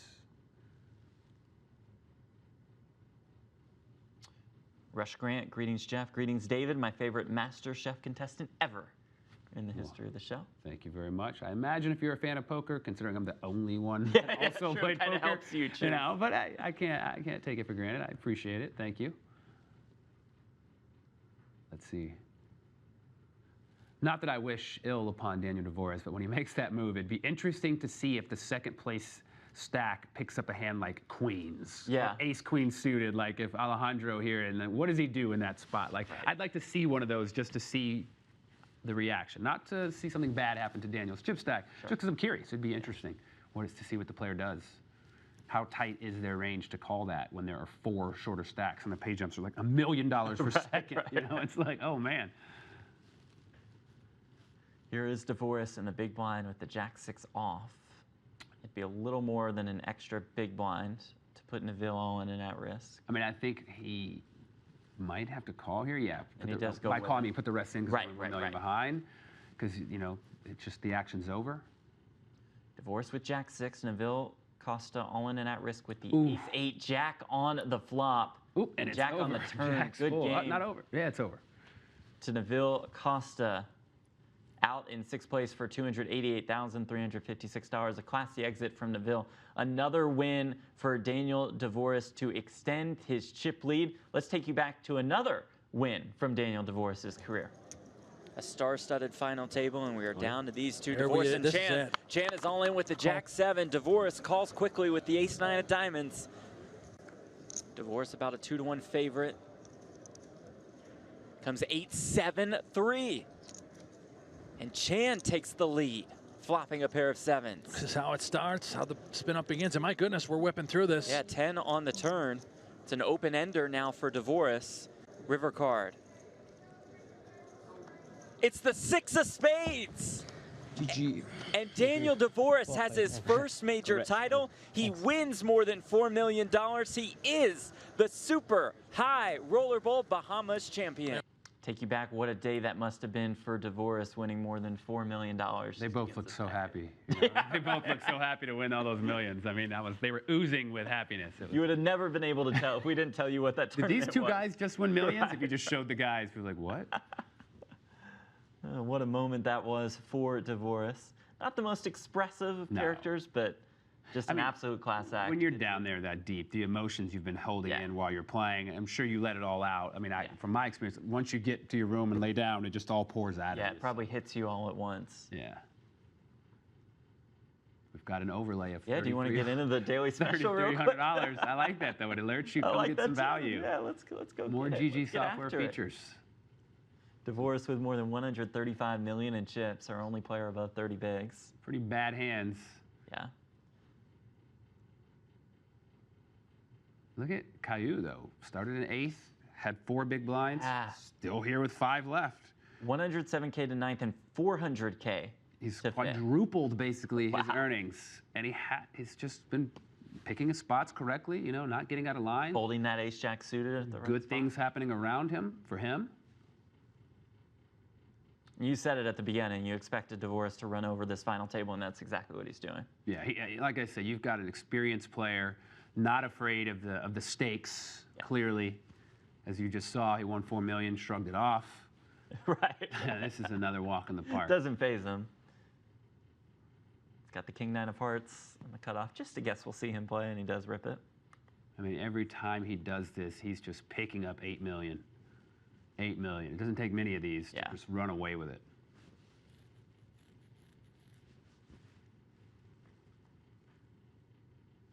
Caillou with nothing doing in the big blind. So he'll have 5 bigs remaining. After he folds, Anatoly will have about 6. Another 8 million for Daniel. Just raking. We'll raise it up again with the Queen-3 of diamonds. Alejandro's in an interesting spot. It is. Second by a mile. It is. It's one of those weird things where like you're gonna maybe rip it, but if you get called, you know you're in with bad 3 short stacks, shape. you just lit some money on fire. Money on fire. You don't really want to call. I mean, you can. Your hand plays well. You have position. You could maybe 3-bet, but what are you 3-betting to? I guess you could 3-bet to like 22 and then fold and still have 60. It's such an awkward spot. It's just really strange here. And you also don't want to let Daniel just run it over because then you might get to heads up. He says, let's go. He just does the easiest thing. Just rip it in and let the cards handle this if he calls. Expect that. Playing for the win. And again, it also looks a lot stronger than it is. Right? Yeah, Daniel's like, that's a great wow, this guy does not no way care to do if these other guys bust out. He doesn't care. Right. How strong is that hand? So it does put a lot of pressure on Daniel, but it's just a tough spot. These two certainly have a history, as we showed you in the pregame show, with DeVoris opening with the ace-5 of clubs, with Alejandro 3-betting with the queen-10 of spades. When it folded back to DeVoris, he 4-bet shoved with the ace-5 of clubs. I'm not sure if Alejandro was able to see DeVoris' cards or if DeVoris was able to see Alejandro's cards, unless they watch the pregame show. I mean, Then maybe that watch would have the been what they had to pregame. do. Yeah. Maybe they had a friend say, hey, Maybe there's a real dynamic here. And they're the favorites to get heads up against each other, just based on chip stacks. So we could see some wild poker, some good heads up to prepare us for next weekend. You see in the top left corner of the poker table, we have 28 more hands in this final table level. Now it says next payout is 107,000. Yeah, That's not updated. we've eclipsed that, right? We've eclipsed that. So you see the payouts on the left side of your screen. We have 5 players left. They're all guaranteed $400,000. There's a 156K pay jump from 5th to 4th. And again, we are crowning 2 millionaires in this Millionaire Maker event. Another, I like when they type it out, 8254888. Like, Yeah, right. You had to type that one instead in. of just clicking in the min race. You had to type that one in. Something I always do is I just type it out, but I like to type it out like whatever, like right there, that 982 he has left. I include that so that my stack is always just round. But I like that strategy. And I do it all the time, so I'm not giving away anything. That's just my raise rounds off my stack if it's like trivial, like here. Alejandro back up to more than 100 million in chips. But it is dangerous. I have typoed before and hit enter. Yeah, and all of a sudden if you hit too many numbers. my whole stack is in. I'm like, oops. But luckily, it's never bit me. Come back to bite me. But I've done it a few times on WSOP.com. So it's pretty. So now what I do is I type it. I take my hand away. Smart. Look, enter. I don't just type enter like I'm. That's the best strategy. Yeah, end up all in a spot I don't want to be.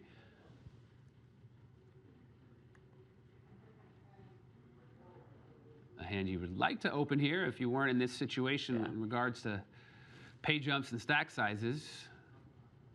I don't think you can. The 10K Heads Up Championship, Michael Adamo just defeated Connor Drynan. I want to know how Daniel DeVores is doing in that tournament. Yeah, same. I've tried to look. I don't know if he might have withdrawn from it. Eric Seidel moves on, and GG Poker Ambassador Felipe Ramos beats Darren Elias. I don't know. I'm trying to search by name I don't think from he our pulled friends out. at Poker News. He might want to focus on this and give it 100%, but I would expect him to be in the mix also. I did see his name on the list of interesting matchups. Okay. Originally, when Kevin. Okay, then he's playing for sure. He's playing, yeah. They just might have missed that matchup in their list. I don't recall who he was playing. I just remember seeing his name on the. It was like a white text. He linked the picture of it. It had some names. Ace King. This is what he waited for. Yep. 4 bigs and Big Slick. Pretty clear what his option is here. Gonna pick up 8 million is what it looks like based on these holdings. You see Kaio in the big blind with just 3 bigs behind, but with the Jack-5. Yeah. It's just not good enough. Wait to see another hand. And you're gonna, you just paid the blind, so you get the small, and then now you're free for a couple hands, other than the ante. Divorce, by the way, you're right. He's in action against Sorel Mizzi. Ooh, another tough player. Yeah, there's some intriguing matchups in this one. Anatoly takes down that pot. So they're in action right now? Yes. Awesome. Round 1 taking place right now. I think that might be why we've seen, I think Daniel's been running us over, don't get me wrong, but I think he would be ramping it up even more. Okay. But when you're playing heads up, you've really got to, you don't have the moments where you're sitting out while other people are playing hands. Right. You're in every hand. So he's really focusing on that. I think it might be affecting his aggression a little bit. I think he might be running him over a little more if he wasn't. Very fair. Not Alejandro, pretty easy move here. Yeah, those stack sizes, ace-9 on the button. You said it happens. Caillou with the ace-8 in the small blind with about 2.5 bigs behind. And the shortest stack, that's the key. There's no one else you're trying to outlast. You are the guy. They're trying to outlast you, so you've got to get it in. Does make the call, and he'll see the bad news. So brutal. Looking for an 8, does have some backdoor chop outs. Uh-oh. Any big card, pair the board. Or an 8 for the outright win. Oh, and an 8 for the outright win. You got it. I was going to say, I hate that spot because I always feel like, if they had the ace-8, they would have shoved and I would have called ace-9. I just got dealt the wrong one. It's not like we made a strategical decision, but he was rewarded. And Alejandro takes a little bit of a hit. Caillou up to more than 7 bigs now. With a couple of 5s on the button.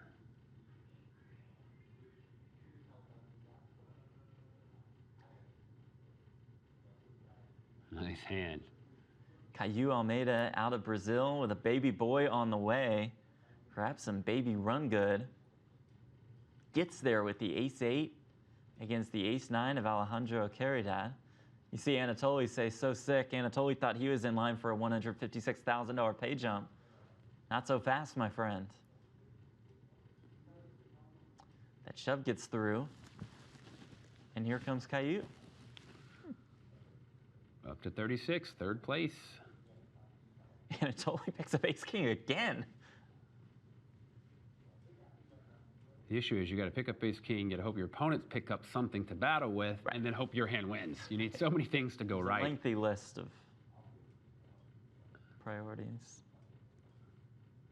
Or maybe Caillou gets out of line with queen-9 suited. I don't think we'll see that with 2 short stacks. He's been pretty patient up to this point, so I think we see a fold here, but he's thinking. Yep. Does lay it down. Here comes Anatoly. 4 big blind shove. Nothing doing for Nugent in the big blind. Anatoly Filatov, the birthday boy, turning 32 today. 2 years ago on his birthday, won the Party Poker Millions main event in Sochi for almost $1 million. That was his second biggest career score. His first biggest came last year at World Series of Poker Europe, finishing in third in the 100K Diamond High Roller for more than $1 million. Career live earnings of more than $5 million. I feel like I've played with him before. He looks very familiar. Yeah, I'm sure you have. Getting that massage in that picture. I'm like, I've seen that guy before. That's the beauty of like poker summer camp, as we call it. You know, right, you see right. So That's what we miss faces. out on. You see these guys from out of the town, from other countries that you don't ever see, and it's cool. Like the friendships you make, and all of us bonding over bad beats. It's just, yeah, right. Yeah. When you hear that first bad beat in the Rio hallways, we long for that actually now. The Amazon room at 50 degrees. Yeah. I mean, that's like actually the coldest place I've ever been. Right. It's that Amazon room. I don't understand. Go from 110-degree Las Vegas heat, 50 degrees. I mean, it really feels like a freezer in there. Right, it's crazy, right. and I kind of miss it. Yeah. I'm gonna go home and turn my AC down to 50 and just watch you stream the heads up and pretend I'm at the Rio. Get the feel for it. 2 million, 4 million blinds for another 20 hands. I just wanted to point out we just saw Daniel apply pressure, and Alejandro in second with an ace had to lay it down with all the short stacks around him. Another 8 million chips for Daniel. It was up to 150 million in chips. A little bit less than half the chips in play, with 5 left. Pretty wild. More Let's pressure. go Rip City here.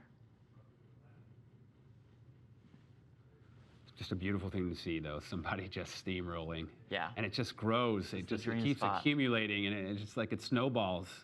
And pretty soon, when you finally fight back, it's just too late.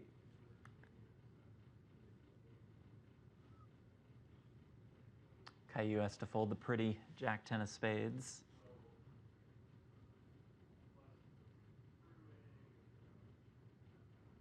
Are we going to see it again? I mean, just ultimate. If he does it here, I'd love to see it. Oh. Goes min-raise. I think this is one of those spots where then he's not forced to call the big blind if they shove in, and could allow him to fold and save some chips, even though I don't know if he would for 23. He might. Yeah.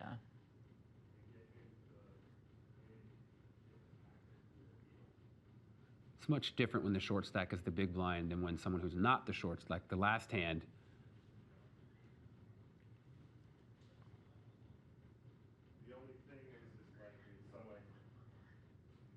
Anatoly in the bag with the queen-3 of spades, drops the nice play emote. Daniel Dvoris continuing to chip up to more than 160 million in chips. Dvoris with more than $15 million in career live tournament earnings. That places him 5th on Canada's all-time money list, trailing Duhamel, Greenwood, his good buddy Tim Adams, and Daniel Negreanu with more than 42 million in lifetime earnings.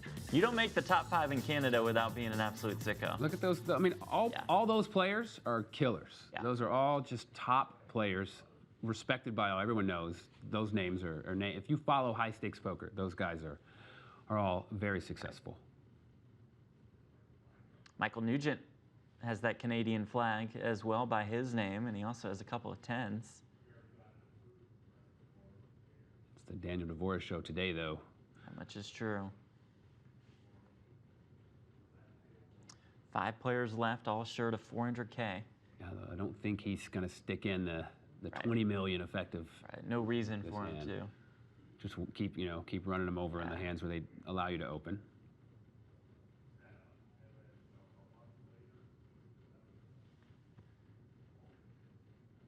I'd like to open like a little side window of him and Sorrell's heads-up tables. Yeah, we can see. Right. Oh, he's thinking. Oh, because he's in a hand over here. We can kind of keep an eye on both.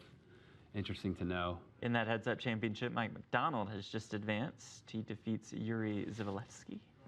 Another Canadian. Yeah. Surprised to not see him on that list, but he actually doesn't play a lot of the big tournaments anymore. He's so focused on business. Sure.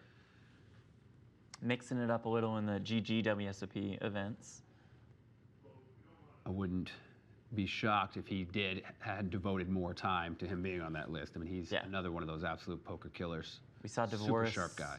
5th on Canada's all-time money list. Michael Nugent right behind, 566th.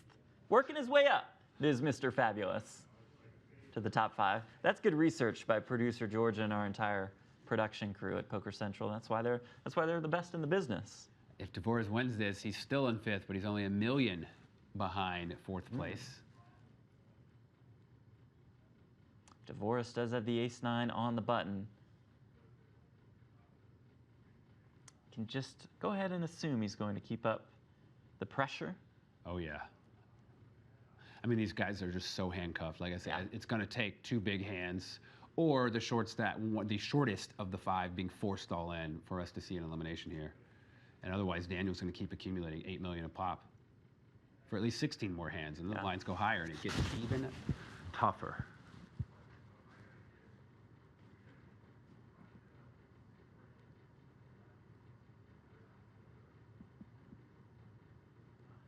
Alejandro's second. I'm just going to get to heads up. Right, just get me to second. Lock up that Give mill, me a milli. and then we can figure it out from there.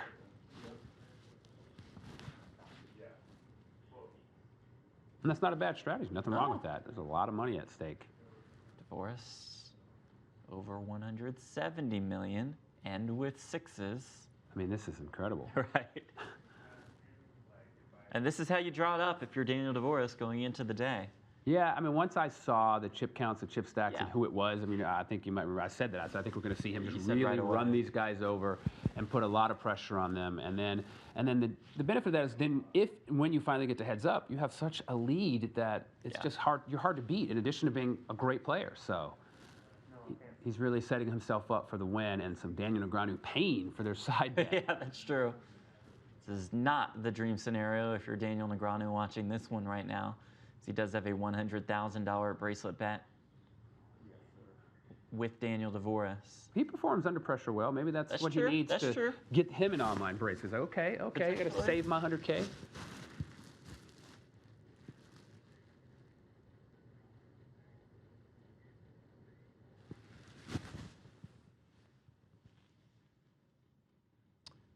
We'll show you a full screen poker action now.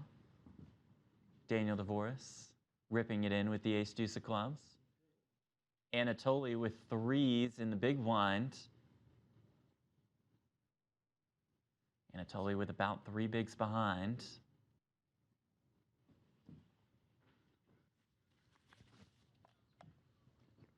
It will fold around to him.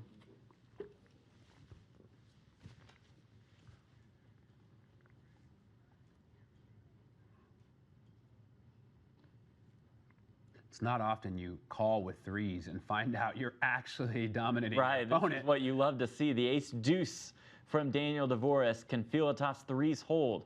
Comes king 7-6, all diamonds. There's literally 2 hands you could find your opponent to have that you love to see, and that's deuces and ace-deuce. No ace on the river for Dvorak, and Anatoly Filatov doubles up once again, continues to stay alive in this one. Now he's up to third place. About 35 million in chips, about 8 bigs behind now. And look at that. Daniel's won so many chips uncontested that double up really didn't matter. Like his stack size is the same as it has been. Still has more than half the chips in play. Yeah.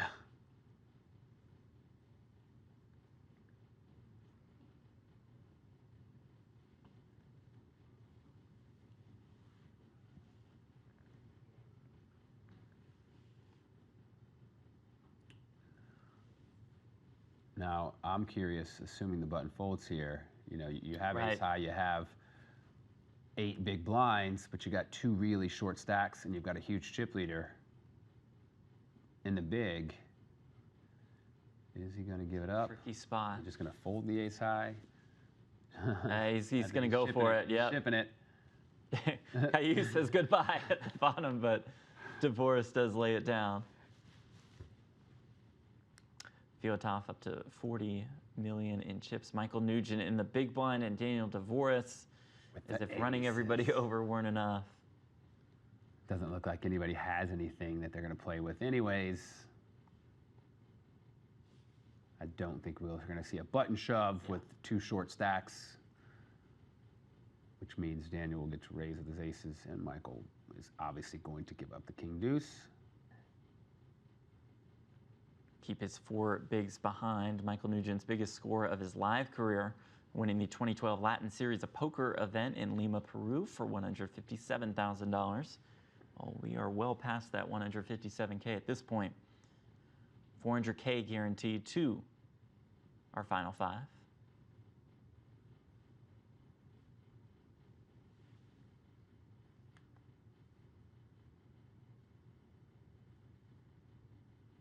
Daniel all in with the aces.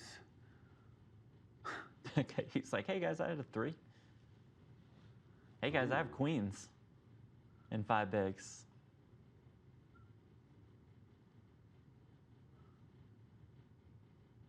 I know I said it last week, but I know not everybody watched both, but I really just enjoy the dynamic of being able to see all the hands before before action gets to them, being able to kind of plan out what you think is going to happen. You get to play along in a way, like, okay, I would raise here, what's going to happen?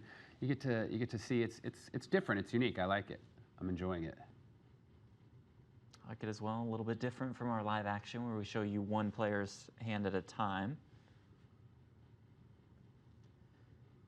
And I wonder if this model will be adapted to live poker ever. Possible. Alejandro. The come on emoji gives him a bit of a sweat, then folds. Caillou Almeida entered this final table 8th in chips. He's made it to our final 5. He finds himself in 4th. Here we go for Nugent, I believe. Dvorak, though, going to have the chance to get out in front of him. But he is still the shortest stack by most ways. Important thing I'm noticing right now is in 10 hands, the blinds go up again. Yeah. Wow. Oof. I think if you're Michael Nugent here, and the fact that you are the smallest stack, there's no one else you're trying to wait out. I think it might be time. Although you could do, you know, like Ronnie and just be more conservative and hope there's a cooler or someone else bust ahead of you. But the fact that Daniel's raised so many hands, you know his range is super wide. And he is going to go with the ace-5 of hearts here. So Michael Nugent will be all in and at risk. He'll be in decent shape up against the Jack-8 of Daniel Dvorak. Reveal the cards, and here we go. Whoa. Queen 5-5, that's going to work out pretty well. I mean, might as well just throw an ace on the turn. Fill it up. 5's full of aces for Nugent. Mr. Fabulous, as he calls himself on GGPoker, with the double up to about 33 million in chips, to a little bit more than 8 bigs. I think Dvorak is still doing just fine. Yeah, and Caillou now is the short stack. 5.5 big blinds.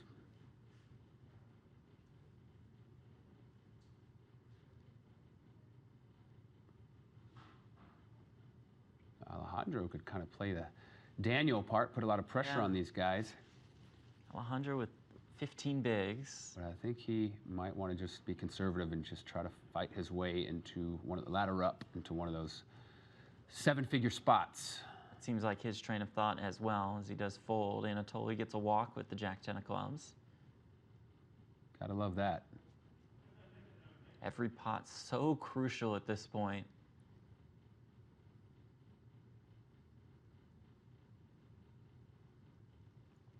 Alejandro's probably in the most awkward of spot of all the players, being in second with these pay jumps, but not the stack like Daniel, so you kind of can't do anything. You don't want to bleed off chips, raising, folding a lot, so it's really tough, but he's just going to rip it. Can't make mistakes post-flop if you just rip it. That's right? true. If you're in a spot where you won't know what to do, just put it in. Then I don't have to make any more decisions.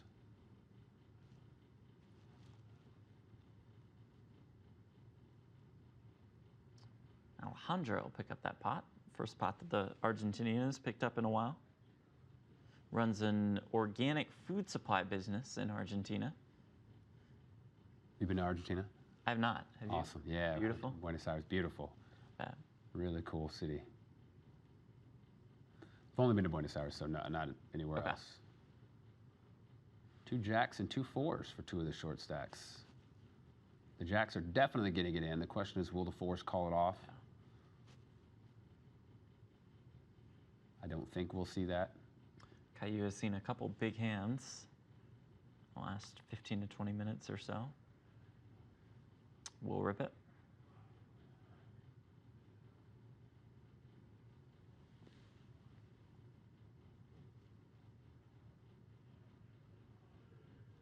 Anatoly were to call and lose, he just switches positions with Caillou. Goes from 3rd to 5th. Does lay it down. Just stealing the blinds and antes, about a 40% boost to Caillou's stack. Uh-oh. It's the ace-8 of clubs here with 7 bigs. He and Nugent are the shortest stacks. We see Divorce has ace-jack on the button. 5-handed, I think we're going to see a ship here. We do? We do indeed.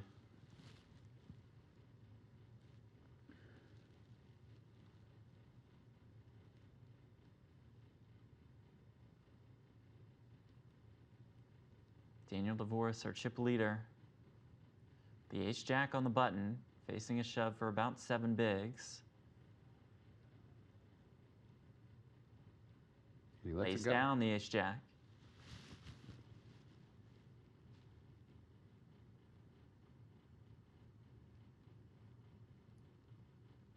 What do you think of the fold of ace-jack in that spot?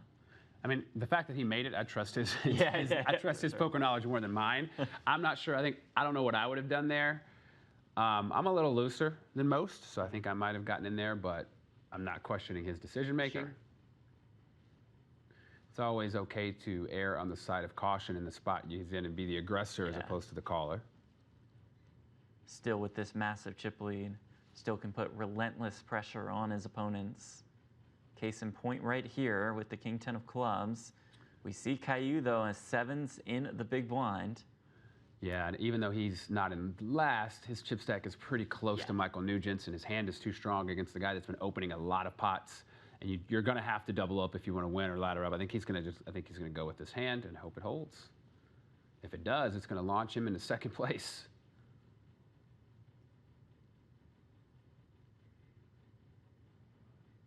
Caillou Almeida about 8 bigs behind.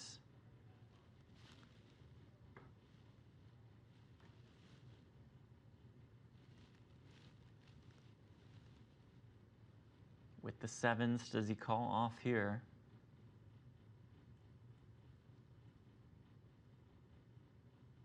I'd be surprised if he doesn't, but he could just want. Oh, Does make the call. 7s versus king-10. Here we go. Ooh. It comes 8-9-6. You see the outs on the top of your screen. Divorce needs a king or a7, and it does not come. 10 on the river. The straight for Caillou Almeida. He's back in business here. He started in 8th with 4 big blinds, and now he is second place with almost 20. What a swing for the Brazilian. The other players hate to see that. Some more baby run good, perhaps. The Almeidas have a baby boy on the way. Daniel Dvorak started with 92 million, was all the way up to like 170. Yeah. All that work undone, now down to 110. And here comes Michael Nugent. Started the hand with about 6 bigs.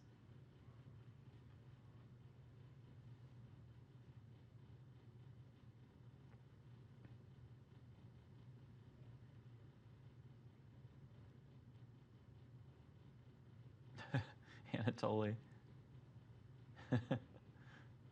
Using a range of Negreanu emojis.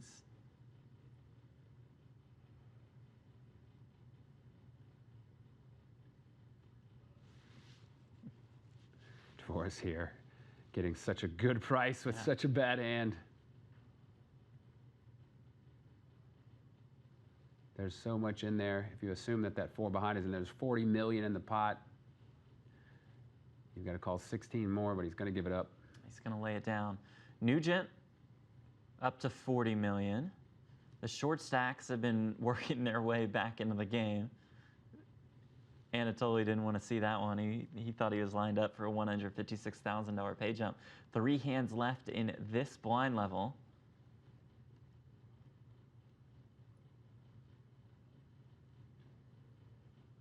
King 10 for Alejandro.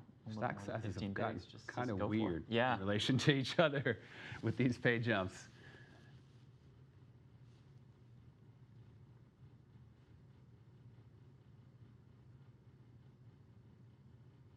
So get through again for Alejandro Caridad out of Argentina.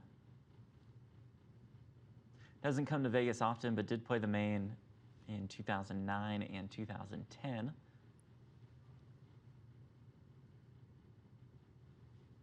Yeah, we got like a 24 big blind chip leader, 2 18 big blind mid stacks, and then 2 shortish under 10 big blind stacks.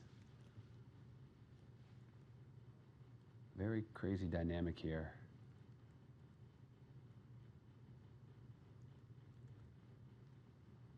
Anatoly probably going all in here on the button with it. Oh, nope, there was a raise in front of him. And the way this table's been playing, I'd be shocked to see him put any chips in the pot. It's always better to be the opener in these spots, these short stack spots.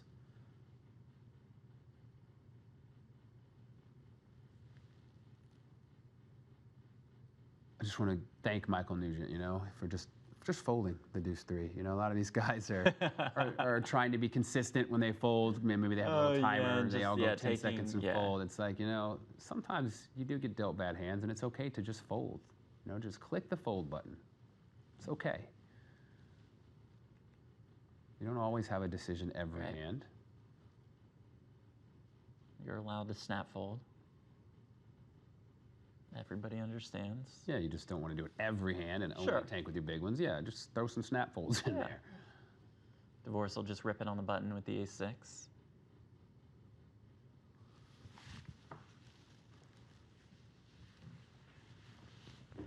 Gonna see a fold here with the queen 8. Daniel right back to accumulation. And I believe we see level 31 coming up either this hand or the next. I don't know if this last one is the last one. And yes, it's here we go. Here, 2.5 million, 5 million. The $500,000 ante. Woo. There's 10 million in the pot. That was a pretty smooth increase. Yeah. 20%. Very reasonable. So now our chip leader, Daniel Dvorak, has 20 bigs.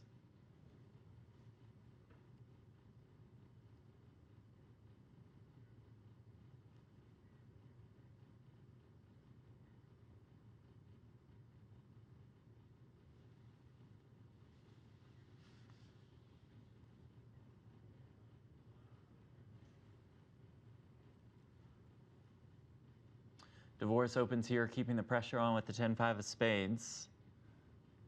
I like that though, you know. Yeah. He took the big hit and it didn't phase him. Right back to work. Right back at it, yeah. Keep punishing, keep accumulating. Accumulating is exactly what he does. Gets 3 of those purple 5 million chips. What a beauty those are. Yeah, you pick up 10 million every time you steal the blinds. Which even for a chip leader was a 10% increase to his stack. He'll just go Rip City with the ace deuce. And as we can see, he's going to get it through again, pick up another 10 million.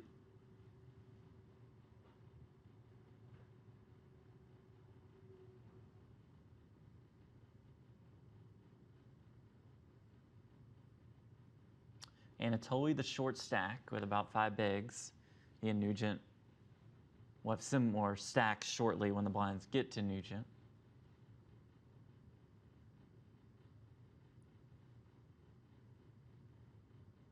Whop. What does that mean? Running hot. Or he's just playing hot. I don't think he's really running hot. He's just running him over.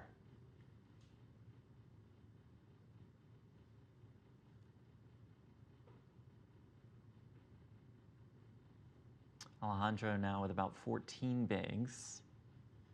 The ace-6 off in the cutoff.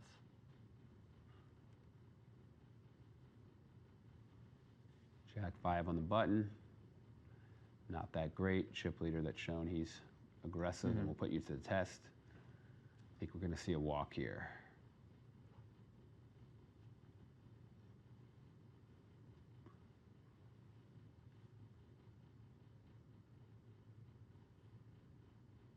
These are the spots I'm talking about. It's okay to just click the fold button. There's nothing wrong with that. Right, right. Instead, Anatoly clicks the just one time emoji, waves goodbye. I think he's giving us the pump fake as he folds. Well played. Giving the other players the pump fake.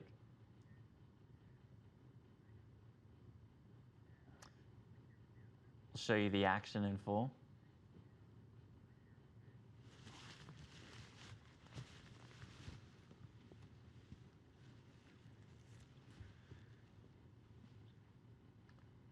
Jack-3 of spades for Daniel Dvoris, so we'll fold to him. Wow. I wouldn't be surprised to see Daniel continue to apply pressure like he has with any 2 cards. And Michael has something wake here. up with something to at least play against a blind on blind. I mean, he might, maybe he's clairvoyant. He just gives it up. But yeah, I wouldn't be shocked, I'd say, based on what we've seen.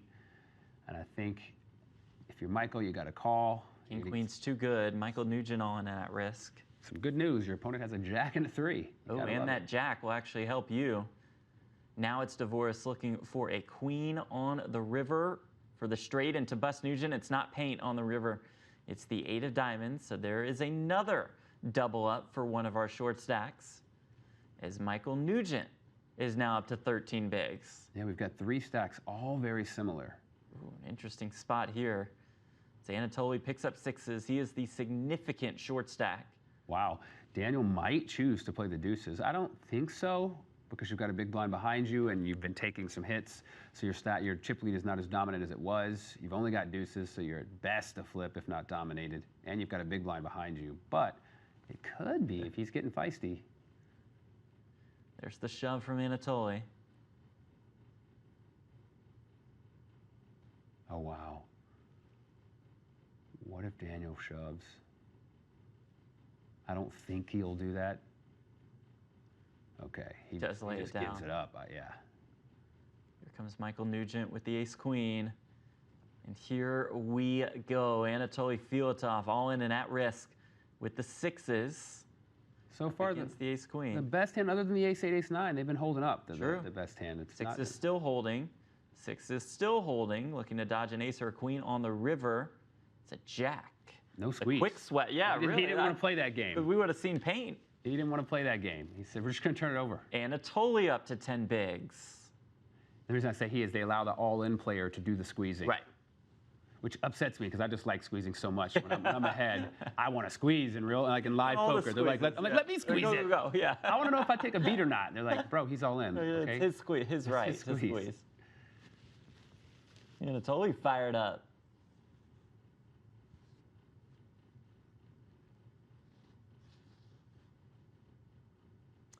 Dvoris just right back to work. He's lost a bunch of the pre-flop all-ins. It's like, He just keeps... I still got him. Average, I think, at this stage, based on number of chips in play, is about 12 bigs or 60 mil. Yeah. They're all fairly close.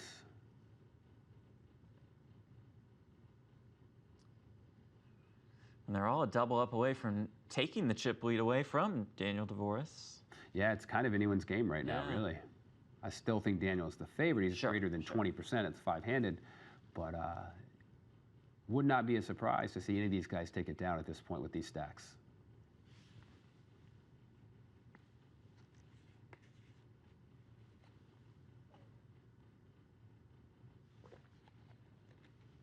Nothing doing really for anybody here in this one.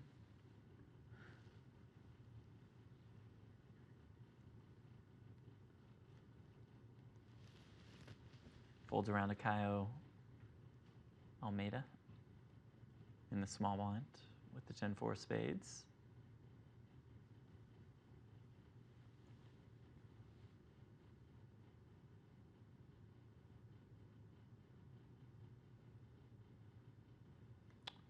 Into his time bank. Is going to rip it blind versus blind. Not going to run into anything here. Yeah, and again, this is Anatoly has shown he likes to kind of posture a little bit, play some, have fun with the emojis. Yeah, he's not calling with 10-3, so Caillou's going to win this. But man, Caillou's probably really sweating at this point. When you're holding 10-4, but he's seen Anatoly do that so much and fold. Sure. At that point, you know he's folding.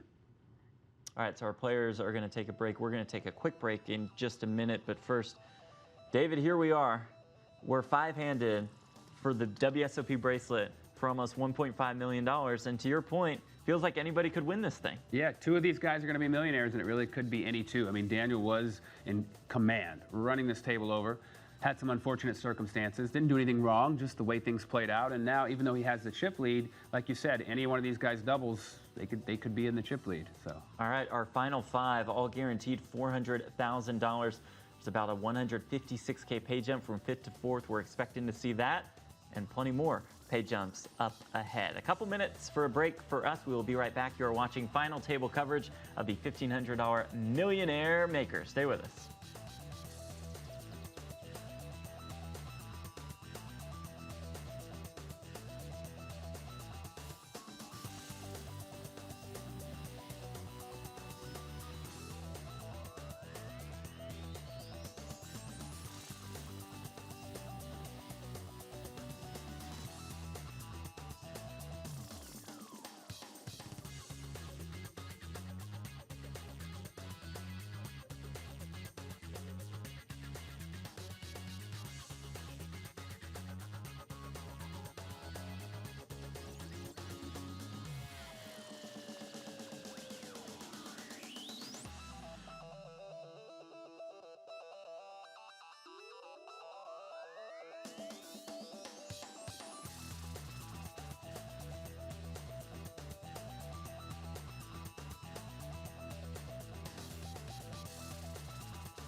And welcome back to final table coverage of the Millionaire Maker at the World Series of Poker. Jeff Platt alongside David Williams. Thrilled to have you all here for this final table. Speaking of, let's just get right back to it. Let's just get right back to the action. Almost $1.5 million up top in this one. You see our chip leader is still Daniel Dvoris. Alejandro Caridad will rip it here with the King Jack of Hearts. Caio looks down at the Ace Jack on the button. I actually think with his stack size and the other stack sizes, you could raise fold here, maybe make it 10 million and see what happens. I mean, no one's going to really play with you unless they want to go with it. And you don't risk your stack. If someone does, some fireworks happens behind you, you can get rid of it. But it does work. It gets through, and he gets rid of the Ace Jack. Caio does lay it down on the button. Alejandro up to 70 million in chips. This could be fairly intriguing. Yeah, I believe one of these, the blinds or the button, are going to raise. Yeah. And Michael's probably calling. He is the shortest stack, has an Ace-10, short-handed. Wow. But first, it's Alejandro ripping it with the Queen Jack off. The thing is, that screen strength, he's in second. He's putting a lot at risk here. He's early position. Now, all of a sudden, if I have Ace-3 in the button, I don't like it anymore. If I fold it to him, I'm probably, look, WTF. And then if you're Daniel with fours, he's shown with the deuces. Granted, fours are better than deuces against an under-the-gun raise with a hefty amount of chips. Or if you lose this, you're in last. I think he's going to let, all of a sudden, everything changes. Yeah. Pretty impressive there. The snap fold from Nugent. Whereas if he folds, crazy things happen there, I think. Absolutely. With the button, the blind, and the small blind in those hands. Pretty cool. Which we would not have experienced that if we were traditional. We'd say, oh, Queen Jack, he's shipping it, a fold. It would have just played out. Right, true. And instead, we got to see what we could got to have go, happened. okay. Alejandro saying, bring it. Okay, boys. All right, let's settle down. Let's play some poker here. We're having a little too much fun with the emojis. We need that time bank back. Yep. Divorce will open on the button with the Jack Deuce of clubs. Finally found the drawback to using Daniel. I don't want to have too much fun with it.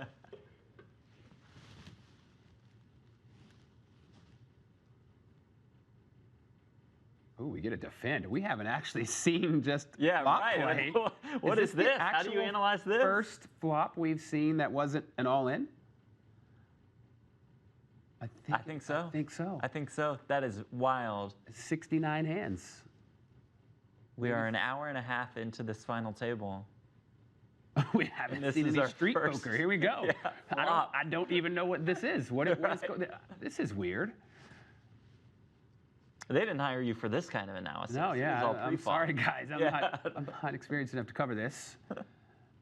Defends with the King-8. Daniel makes a really small bet. Don't have to bet much in these spots. But like you say, these two have history. Granted, it was pre-flop. But they have shown that they'll mix it up.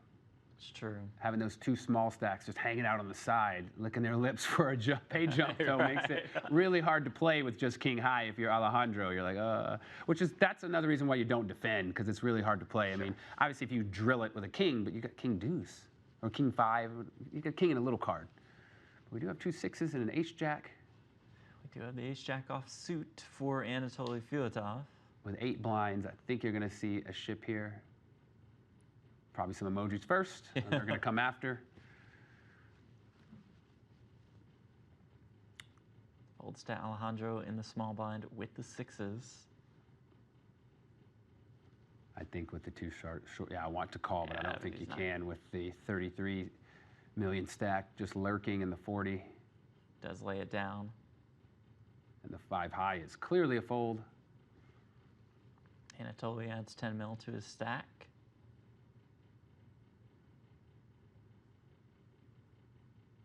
$2.5 million, 5 million blinds with a 500K ante. For this level of the final table of the World Series of Poker Millionaire Maker. It's event number 48. Our final 5 players guaranteed $400,412. 156K pay jump from 5th to 4th. not sure what it is, my obsession with round numbers, but it's always bugged me in poker how they don't just find a way to smooth it out, to make it 1.5 and 1 and then 780 and like take the change and distribute it. We're smoothing it out even more because, as you see in the GG client, there's actual change being handed out, which will really drive you crazy. Yeah, I mean, it really does. Like, let's just make these numbers round and take the rest, distribute it at the spots no one looks at, down at the bottom. I like round numbers. Although I've probably lost a lot of money in a poker game because I want to get to a round number. It's like I should leave, the game's bad, but I really want to have a round number. I'm going to stay, and 8 hours later and hundreds of thousands of dollars. When you were oh so close to that round number. I mean, there's a famous story I have trying to get to even 1 mil. Yeah, And I was close. Didn't want to leave at 9 something. About 80 hours later, no, it wasn't that long, but yeah, it was negative 6 figures. Painful. All because I wanted that even 1 mil, which, what the hell does that truly matter? Round numbers, I got a sickness, I guess. I like round numbers. I even bet, I said, and bet off the change. Right, yeah, you could tell, yeah. Yeah, something's wrong. Something's up there. We had Queen Jack before and he ripped it. It's true. Almost a similar spot, and he does. This is really crazy for Daniel here. This is a turning point. If he calls and loses this, he is right down there with these short stacks. Shove is for 13 bigs. DeVoris started the hand with about 21, 22. I think we might see a fold. Oh, he calls. Snap calls with the 8s against the Queen Jack. Here we go. What a crucial flip. Yeah, this is at huge. This point. Oh, wow. It comes King, King, 3, a safe one so far for DeVoris. 9 on the turn opens up a lot of outs for Alejandro. Does he find one of those outs on the river? It is a 7 on the river. There it is for Daniel DeVoris, and we say goodbye to Alejandro Caridad out of Argentina, out in 5th place for $400,412. Wow. And There's that big chip lead back. Second. He was in second, I believe, when he got it in with the Queen Jack there, and he'll be taking home 5th place money. That's got to hurt. Painful $400,000. And Anatoly so happy, Michael Nugent so happy, Caio so happy, maybe almost as happy as DeVoris is with that $156,000 pay jump. Huge flip. Huge for everyone. And we see DeVoris back to business as usual as he rips it in here with the 5-4 off. Nugent does have an ace. He is the shortest got stack. 6 blinds and ace here, the shortest stack, four-handed. Does make the call, and here we go. It's Michael Nugent all in and at risk with the ace-deuce against the 4-5 of Daniel DeVoris. It comes 4-5-10. Now Nugent looking for a 3. You didn't expect your opponent to have an undercard when you put him all in with the 4-5. It is not a 3 on the river. House, no big deal. It's no big deal for Daniel DeVoris.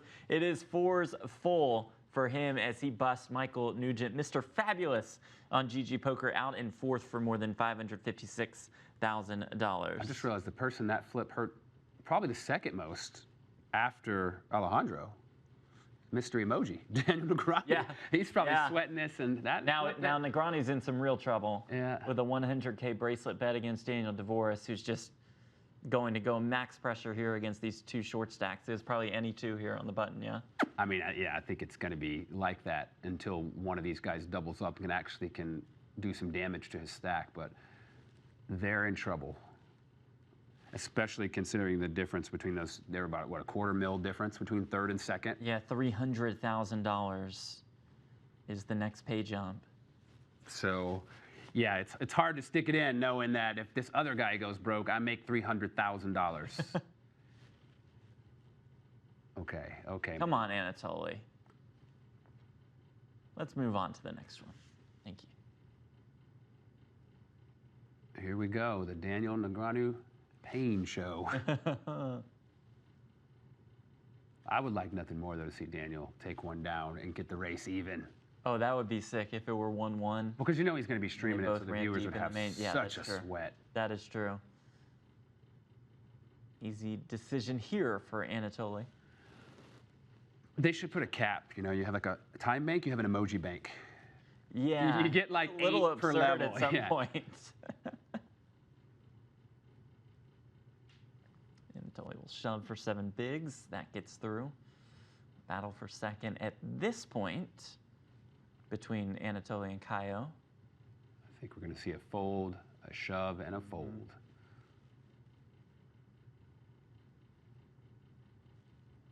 Just keep thinking back. What a call with the 8s. Yeah. And then a huge flip, holds up. Exciting turn card, increase the outs by, you can now double pair the board, make a straight, but it held. It was dramatic. It's probably the moment of the tournament, right? I mean, if you think back, they all have a key moment in these tournaments, a hand that really determined the course of it, and that was it. There's the fold. There is the shove.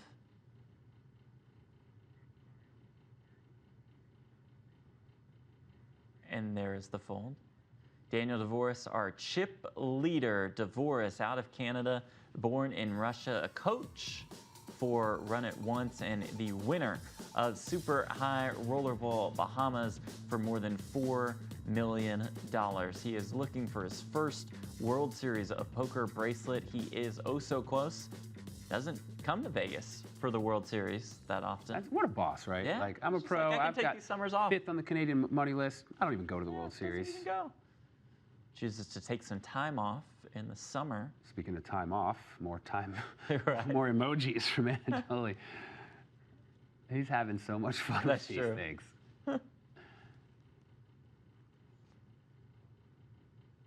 And now he picks up 2 10s.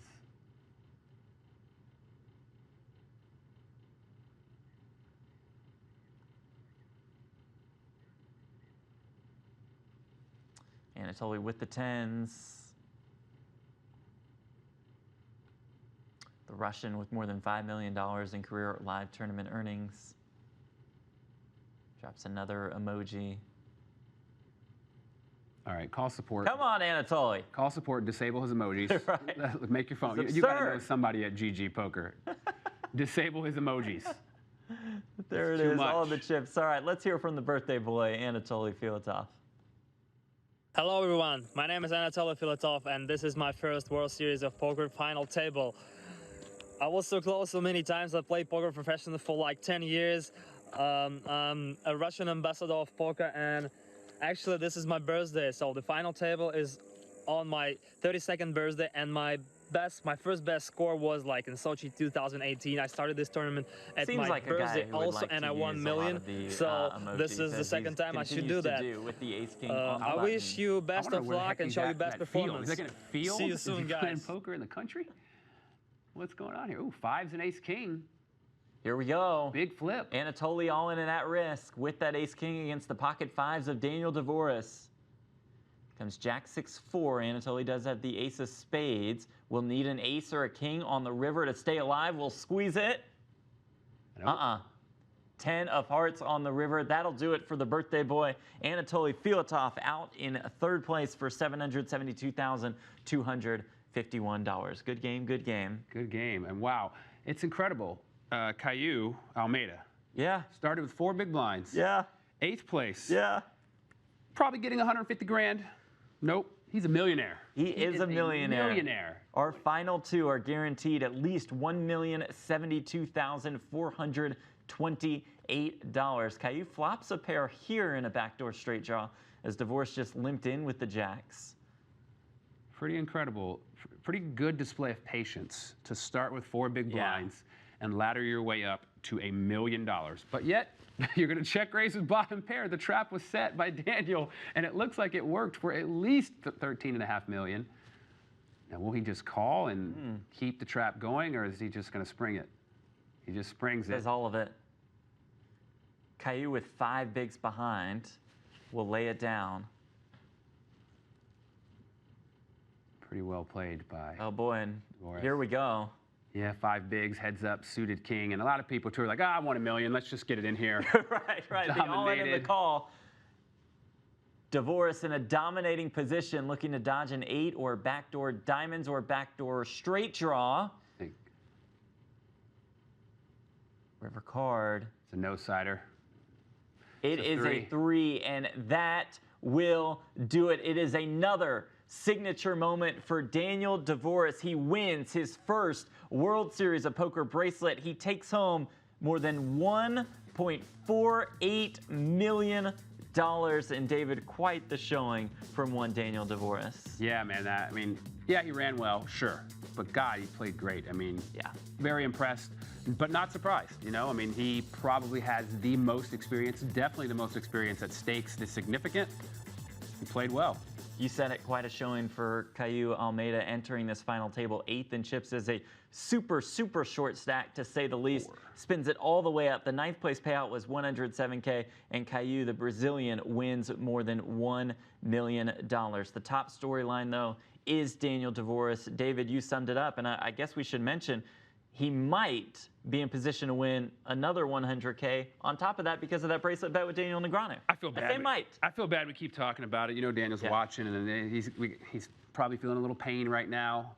But, when you're the face of GG, your emojis are all over the place. It's hard to not talk about you. But, yeah, no, Daniel Dvoris was really impressive here.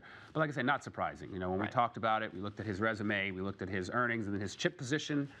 It's like, I think it's his tournament to lose. Yeah, you mentioned that when we came into the day. He not only brings that wealth of experience, he brings that chip lead, and that proved to be very valuable. All right, it's Dvoris winning the Millionaire Maker. Up next for us is going to be the 10K Heads Up Championship. That started today. What do you expect to see next week when we're down to the Final Four? A pretty prestigious event. I think it's going to be way different than what we have covered these past 2 Saturdays, right? Instead of these kind of weird, awkward, short-stacked, jousting ICM battles, it's going to be just street poker. We're going to be heads up, a little deeper stacks, a lot bigger names, more high-level poker, I imagine. Lots of out-thinking each other. I think it's going to be fun. I'm excited to watch. Yeah, we're greatly looking forward to that. We know, though, that will not include Daniel Dvoris, as he did just bust to Sorel Nizi. But I think he's going to be okay with the way the day played out. Yeah, and I think his friends are going to get a pretty cool wedding present. I think so, too. All right, it's almost $1.5 million for our winner of the Millionaire Maker. That would be one Daniel Dvoris. Congratulations to the Canadian on his first World Series of Poker bracelet. Thank you all so much for watching. We will be right back here next Saturday for Final Four coverage of that 10K World Series of Poker Heads Up Championship. For our crew, for David Williams, I'm Jeff Platt. Thank you again for watching. We'll see you next week.